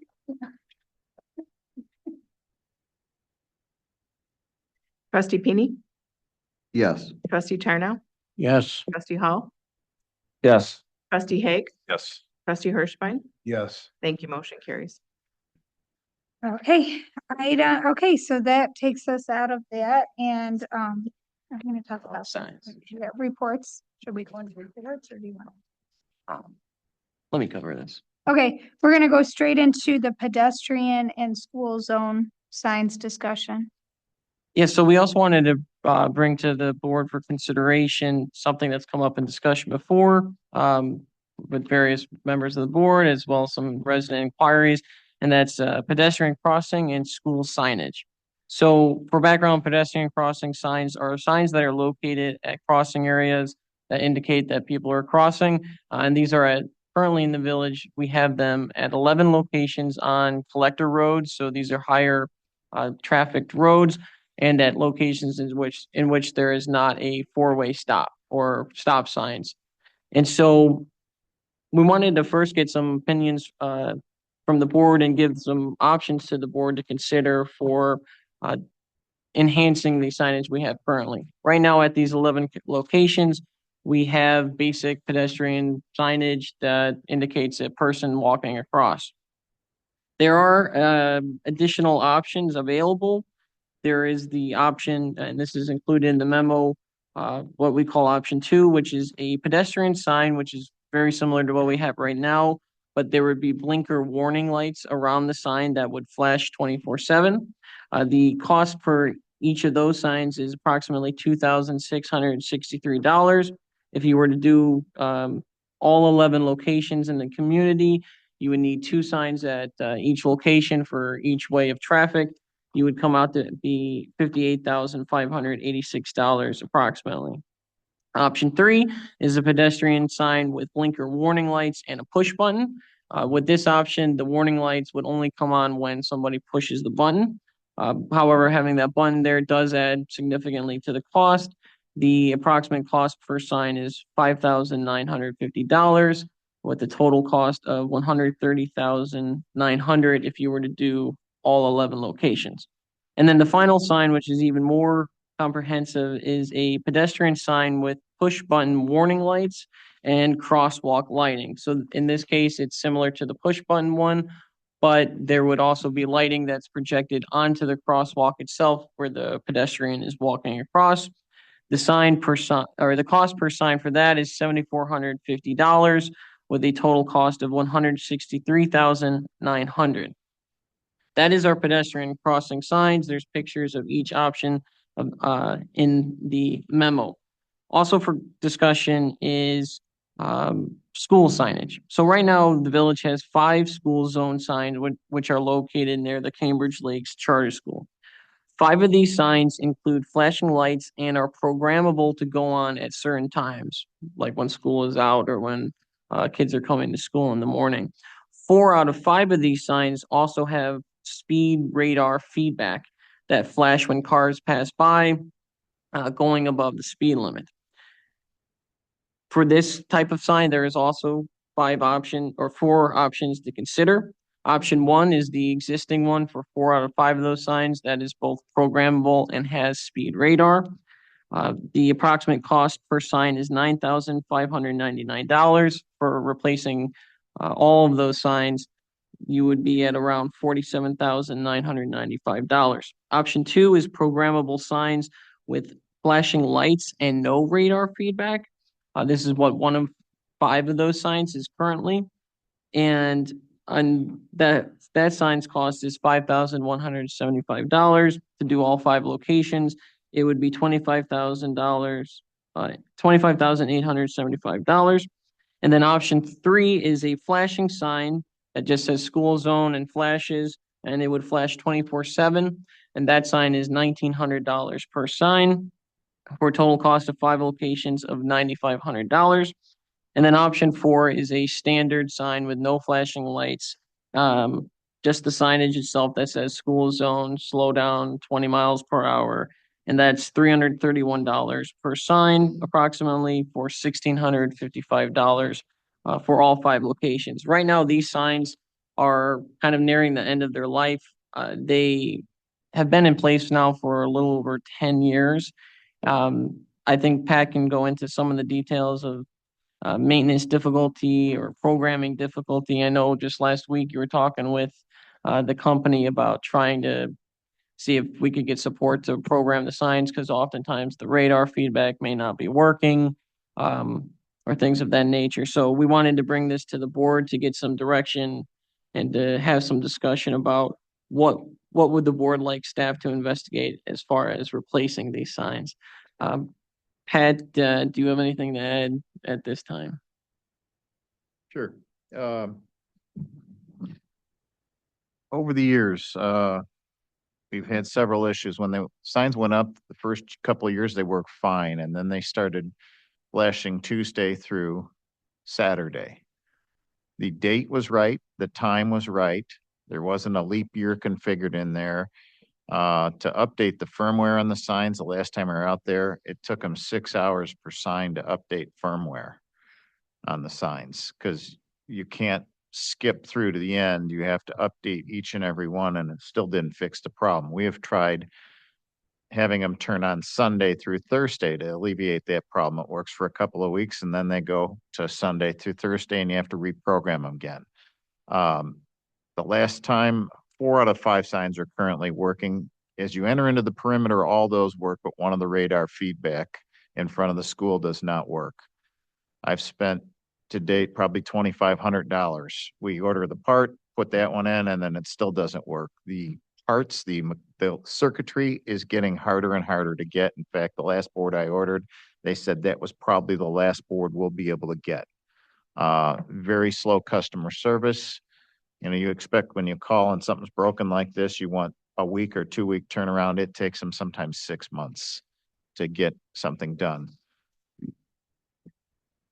The tech I talked to last week really wanted to spend more time on this. I wish not to spend another minute on these signs, because I think the electronics, we're not going to be able to get the one sign to work. My question is, since we're going from 25 to 20, do we really need all this? Do we want a hybrid model not discussed in here? We could just do 3 signs that flash, or go to regular signs. And I just need guidance for next year. I'm going to speak to what I think. Start with, I really like children. I have 2 of them. I want them to be safe, but it's a 25-mile-per-hour road. We have 2 stop signs right in front of that school. I drive every morning through Big Timber and GDW, and none of them have $50,000 signs. I think it's absolutely ridiculous. I don't think it's worth the money or the maintenance or the time we take to put into it. If it was my call, I don't have a vote generally, but if it was my call, I would say let's spend the $1,655 and move on. And- But I'm open to everyone's input. And that's why we're bringing this to you. I like the regular signs. I hate them flashing yellow lights. So this was They don't work at all. This was a safe route to schools grant that got these signs. So it didn't really cost the village anything for the signs when we got them, but you know, with a lot of hoops to jump through over the years. And again, they're just, it's the maintenance and the computer that we need to access is a Windows XP computer that they want me to allow them access into my computer, which I can't do. You know, it's not friendly software anymore. It's obsolete. Yeah, it's obsolete. Yes. I guess my only comment to this is I don't think, without the exception of trustee Peeney, anybody on this board has the background. It's more, I think, police and fire to say what sign would go where. I can just speak of myself throughout my travels in the day. I see many municipalities that have the touch button. And I think a lot of times it's by schools where kids riding his bicycle hits the button, it flashes on both sides. So cars will then stop at the crosswalk. I don't know how long it goes for, but I see those popping up more often. But me personally, I think I'd have to take the recommendation of experts on this. This is not my forte.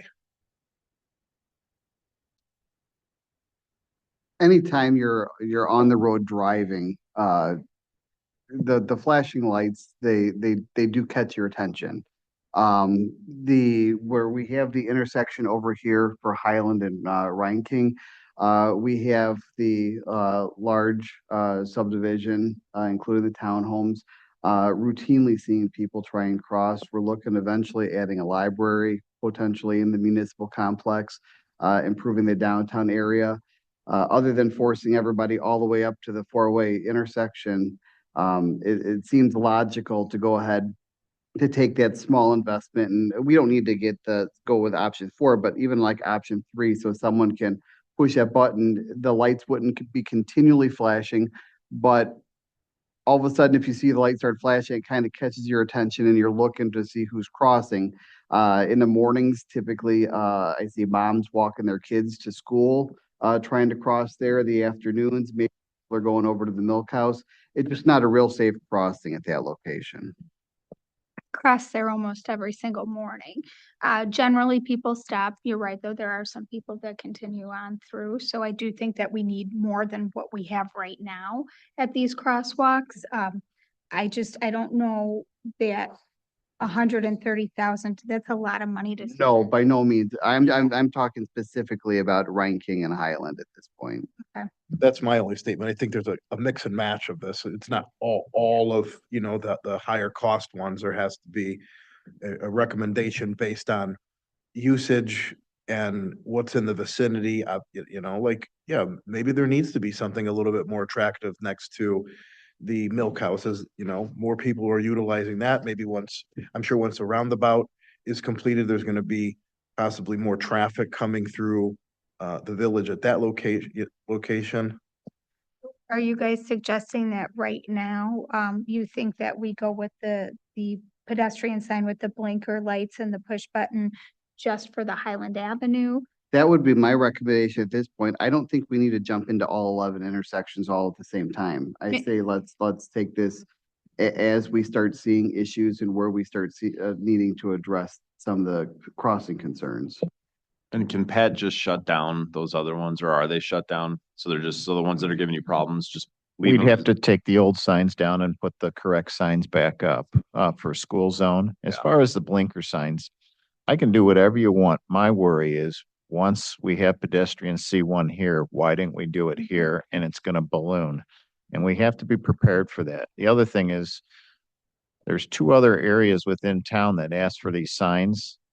And my thought is, if I'm going to do them, I'm going to do every intersection that's similar. The reason being, I don't want someone getting hurt and then coming back and say, well, why did you not spend $6,000 here and only spent it here?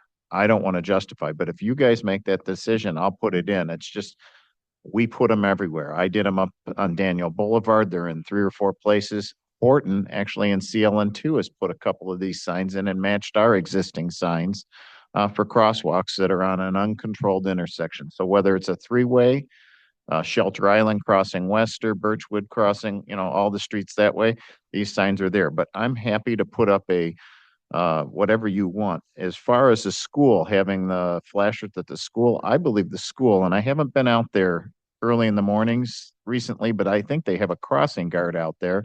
So the flashers aren't needed there. Whereas if you drive into Elgin, there are no crosswalks at Larkin High School. So they have the flashers crossing McLean.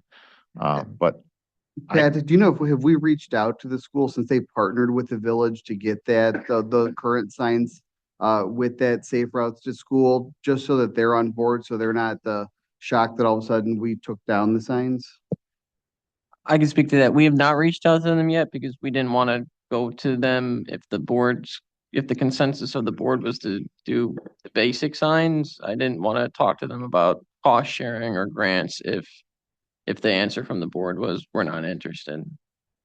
My recommendation would be let's approach the school. Let's throw out the options, and if they're willing to do a cost sharing, we might be able to do something, I don't know, a little bit more than the basic, but not necessarily the Cadillac end of the sign spectrum.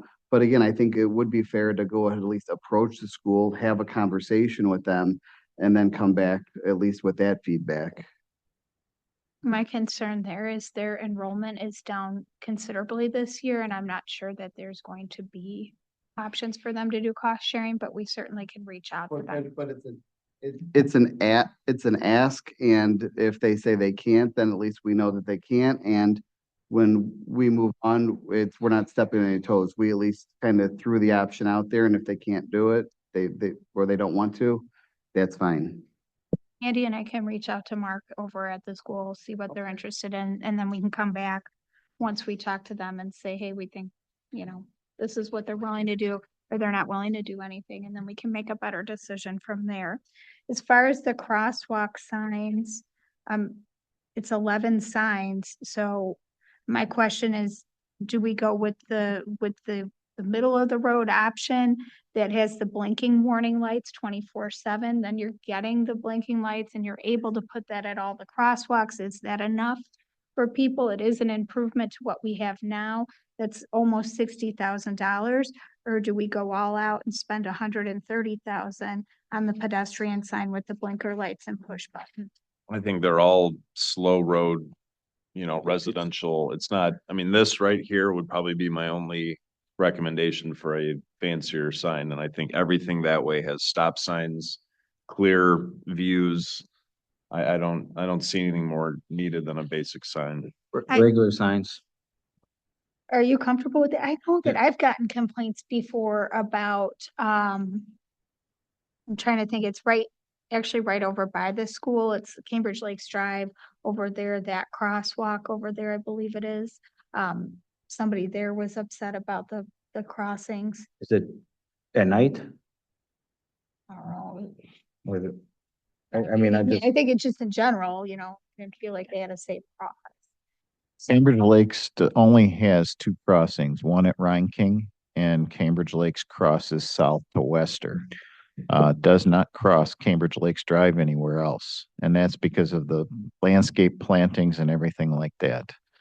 I'll add one other thing. And again, I'm happy to put one sign in. I think we should budget for some additional money next year just in case so that we don't have to go to the board. If we need to put more signs in, only spend it, earmark it. And if we get some other, because I'm sure once the residents up north see that they're the ones that started all these signs, they're going to want their signs over by Parkside Baseball Complex.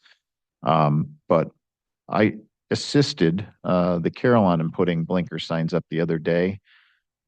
And when we were testing the duration, how long it takes to walk across the street to make sure the signs came on, one car out of 14 stopped.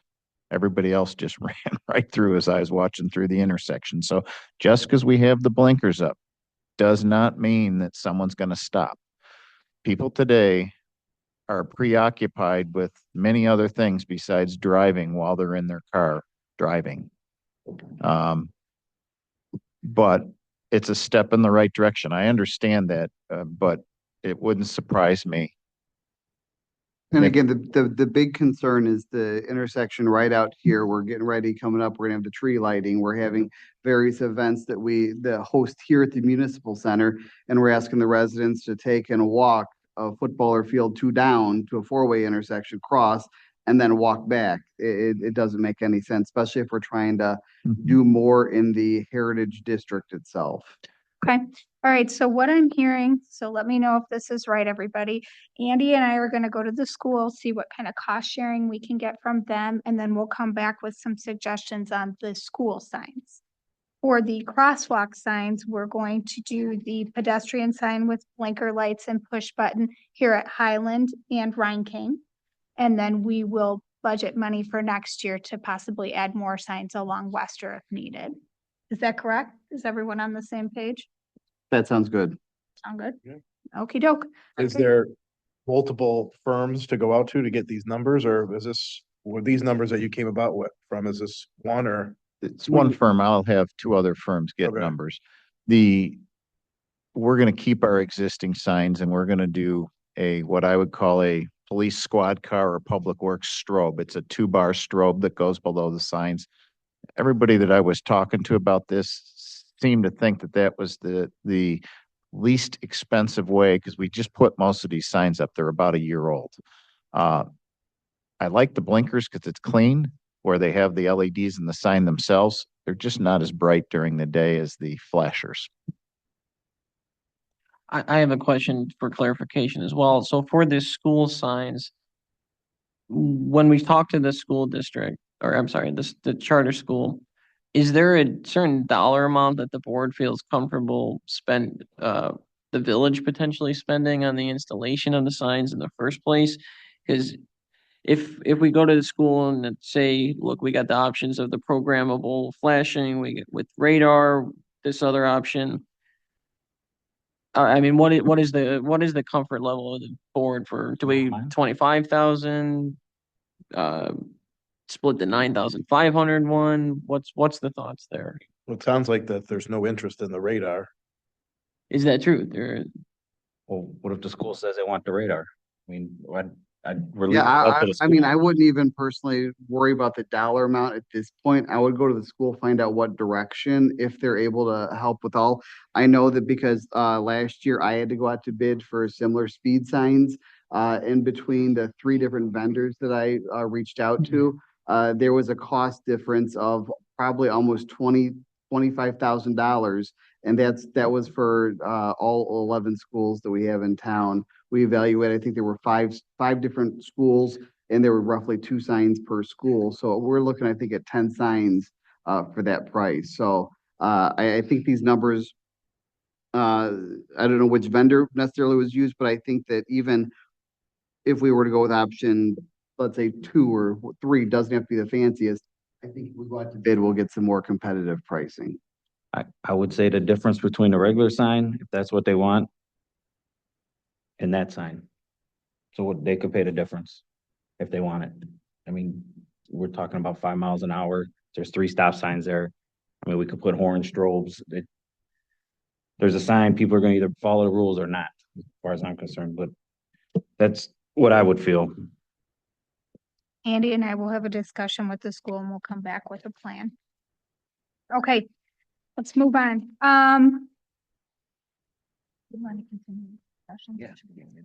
Let's do discussion. Okay, so then next we have the Route 47 planning study. I'll let Andy go and then I'll see if I have anything in my notes. Yes, so a couple weeks ago, President Kubiak and staff, we attended a meeting with Kane County, IDOT, and some of the area municipalities along Route 47 to discuss future planning regarding the corridor. IDOT and Kane County have been in discussions over the course of the last 6 months or so regarding Route 47. IDOT has encouraged Kane County to apply for grant funding in next spring. This is grant funding from IDOT. And the funding would be for a planning study for the future needs of Route 47 from I-88 in Sugar Grove to I-90 in Huntley. IDOT would like to see that there is support from municipalities for this effort. The support would come in the form of board resolutions as well as assisting in the funding for the study. It's very preliminary at this point. We've only had one meeting about it. We're gonna be meeting with this group as time goes on. But what we were told in that first meeting was that the total cost for the municipalities to be divided up amongst the municipalities would be anywhere from $200,000 to $400,000. This would be split up between all the municipalities involved.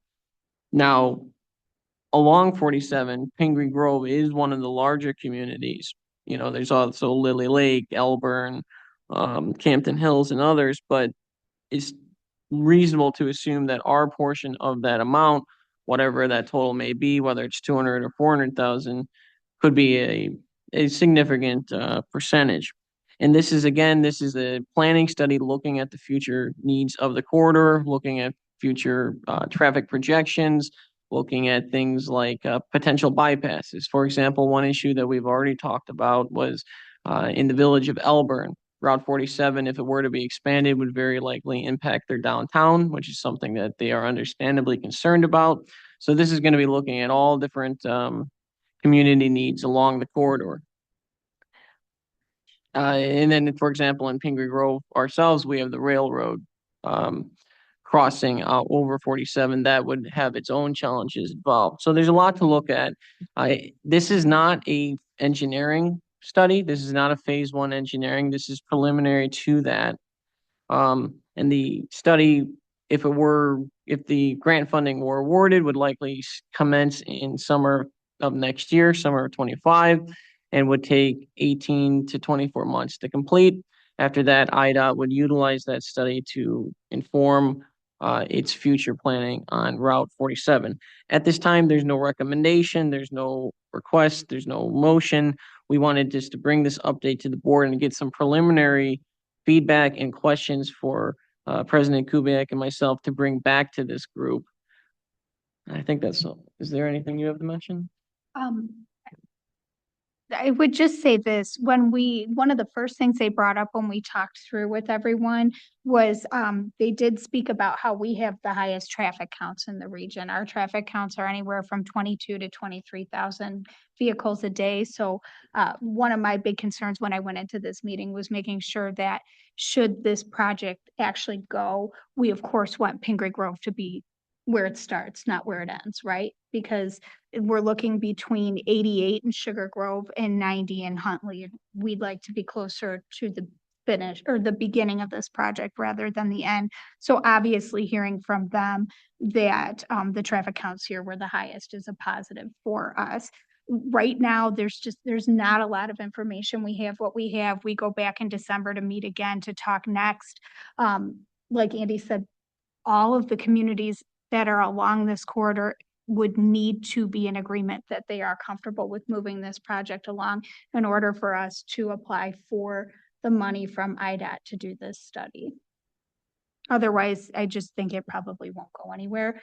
We did look at the traffic studies that they had done for future, that KDOT and IDOT had done, and certainly Route 47 looks terrifying in the next couple decades if IDOT does nothing with the road.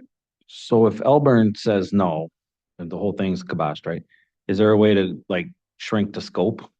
You know, or is that just an all or nothing package deal? Well, this is something that started, our representatives, Jeff Kiker, Dan Ugasti, Don DeWitt, and Syverson all put a letter together last year and sent it to IDOT. So it's maybe something, if this is kibosh, then we go back and work with them and have them work on a different letter with different communities saying, hey, this is what we need. I mean, every time I see one of those guys, any meeting I'm in, I am constantly giving them a hard time, reminding them how terrible the traffic is on Route 47. We had a fatality there last summer. You know, it's something that needs to get done. So we just have to keep pushing it. Okay, well, my thoughts, whatever you can do to push it forward, I don't really think there probably is not a more important thing to do traffic wise, business wise. You know, I mean, I just think widening it, even if it becomes into plans, I feel like more businesses might come down 47 to start looking into it. You're not wrong. I mean, this is kind of one of those things that we look at and we sit, and really the only way we're going to see true growth along 47 is if the road is widened. You know, we obviously, you know, we've talked with different commercial developers over the last year, and a lot of them are interested in coming here, but IDOT is our constant issue, trying to figure out what is IDOT going to require. And right now, IDOT requires an awful lot from the people that are coming in to develop for us. If the road was widened and it wasn't such an issue, I do think that commercial would be a lot faster. You know, my question, and I'm not sure, maybe Seth, you can answer this. So would IDOT, what would like their total interest in this be? So if you go down south, even down to Elburn, what is it, 3 or 4 newer turnabout or roundabouts, excuse me. And then they just participated in a resurfacing program here. You know, so we know how that works is they just spent a ton of money in those roundabouts and then doing the resurfacing here. And look at these numbers as, you know, we're putting dollars toward that, which is understandable, but 18 to 4 months. So how do they feel about sinking millions into that, the prior projects, and then all of a sudden now basically roundabouts are getting torn up, resurfacing that has a lifespan of a certain amount, basically starting over fresh. I mean, I can tell you, Andy and I have already gotten information from IDOT that they're going to be resurfacing Route 20 next year. When we talked to IDOT, when we met with IDOT down in Springfield, their response to us was, we're only looking at resurfacing 20 and 72. Now with 47, I do think that IDOT has the money in the budget to be able to do the project. When I spoke with Dan Ugasti at his last meeting, he said IDOT has $5 billion sitting in their funds right now to do roads, right? Their problem is staffing. It's not money, it's staffing. So I do think that by having the county KDOT coordinate this, it should be something that they'll move forward. And I would also mention to your point about the roundabouts, my understanding is that some of those roundabouts were planned to be able to accommodate an expansion in the future. And then as far as resurfacing, things like that go, by the time this construction actually does happen, it won't be like them ripping up a fresh road. This is still years away. So. Amber, how would this work? Would we end up doing a resolution similar to the opposition of solar farm in support of this, since it's a county-led initiative? Yeah, that's correct. Yeah, we would, but I don't think that we'll even see that. We're gonna meet in December. We'll get more information then as to what they need from us, but eventually, yeah, it would be a resolution similar. There's no way Auburn could put in 4 lanes, or they'd have to rip out their whole downtown. Yeah, they Would it- want to do a bypass Would it around. do 4, come back to 2 and out to 4 again? No, they would go around the downtown area. Overall, that's one of the many things that would be studied. Yeah. How to handle that. All right, I think we have at least a good enough. We'll, of course, report back after our December meeting with that group and let you guys know what we find out from there. Okay. Next up, we have a discussion on the annual utility rate CPI increase update. Yes. Yeah, this is more just a quick update to notify the board. In 2019, the village board passed an ordinance that set the utility rate structure for water and sewer services. That ordinance stipulated that automatically each year in November, the water and sewer rates would be adjusted to the greater of 2% or the consumer price index. This year, the consumer price index was 4.009%. So the current usage rate is scheduled to increase by 34 cents from $8.53 per 1,000 gallons to $8.87 per 1,000 gallons, effective November 1st, which would be reflected on the January 2025 billing cycle. As I mentioned, this ordinance goes forth to November of next year. At the time, the village board will have to discuss and consider what the rate strategy will be going forward from that. But really just wanted to provide an update to the board. This is an annual update and see if there were any questions. So we gotta make a decision next year? I thought we signed this thing for like 10 years or something. It was 5 years, and so next year, Gonna the report. board will have to make a decision. Yeah, that- Okay, all right, we're gonna move into reports. Mine will be quick since Andy stole my thunder with Route 47 meeting. Just to remind everybody, the holiday train comes through on November 27th, so next Wednesday, they'll be here 8:30 to 10:30, is that correct, Laura? Yeah, so the train comes at 8:30. If you're going to that, please make sure you're there early enough so you don't get stuck on the wrong side of the tracks. The train opens facing our Heritage District and gather in Milk House. It should be a great event. We're looking forward to it. The other thing I was going to talk about is I will be on WRMN this Wednesday. So if you want to listen to me talk about Pingree Grove, I'll be on at 9:05 a.m. Other than that, I don't have anything else. Andy? No report. Chief?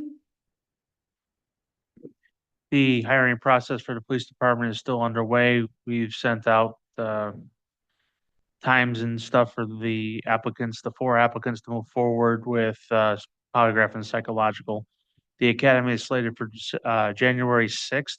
So we're on a time crunch. We're moving as fast as we can, but it does look like we're moving forward.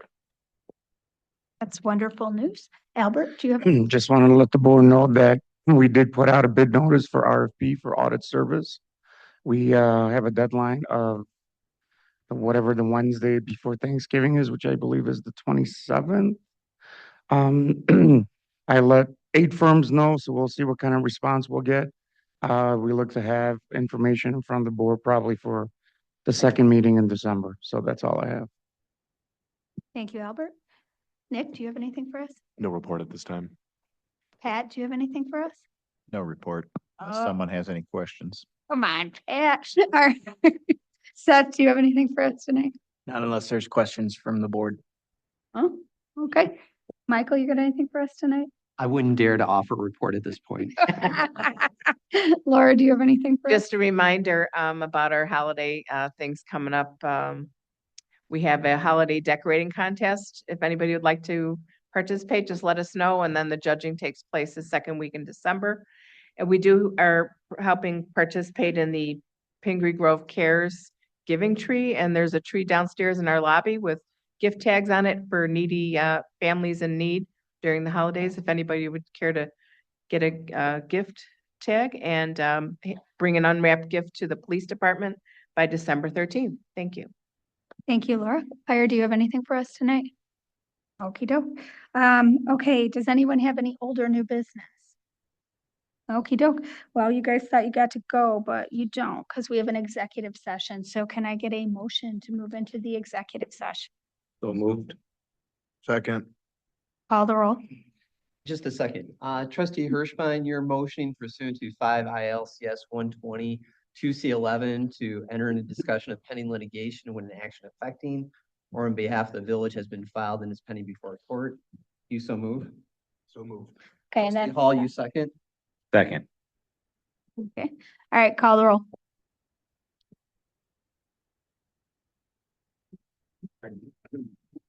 Trustee Tarnow, Yes. trustee Pini, Yes. trustee Haig, Yes. trustee Hirschbein, Yes. trustee Hall. Yes. Thank you. Motion carries. Okay, thank you guys for joining us. We may be in this for a while. There's nothing when we come back other than adjournment. Happy Thanksgiving.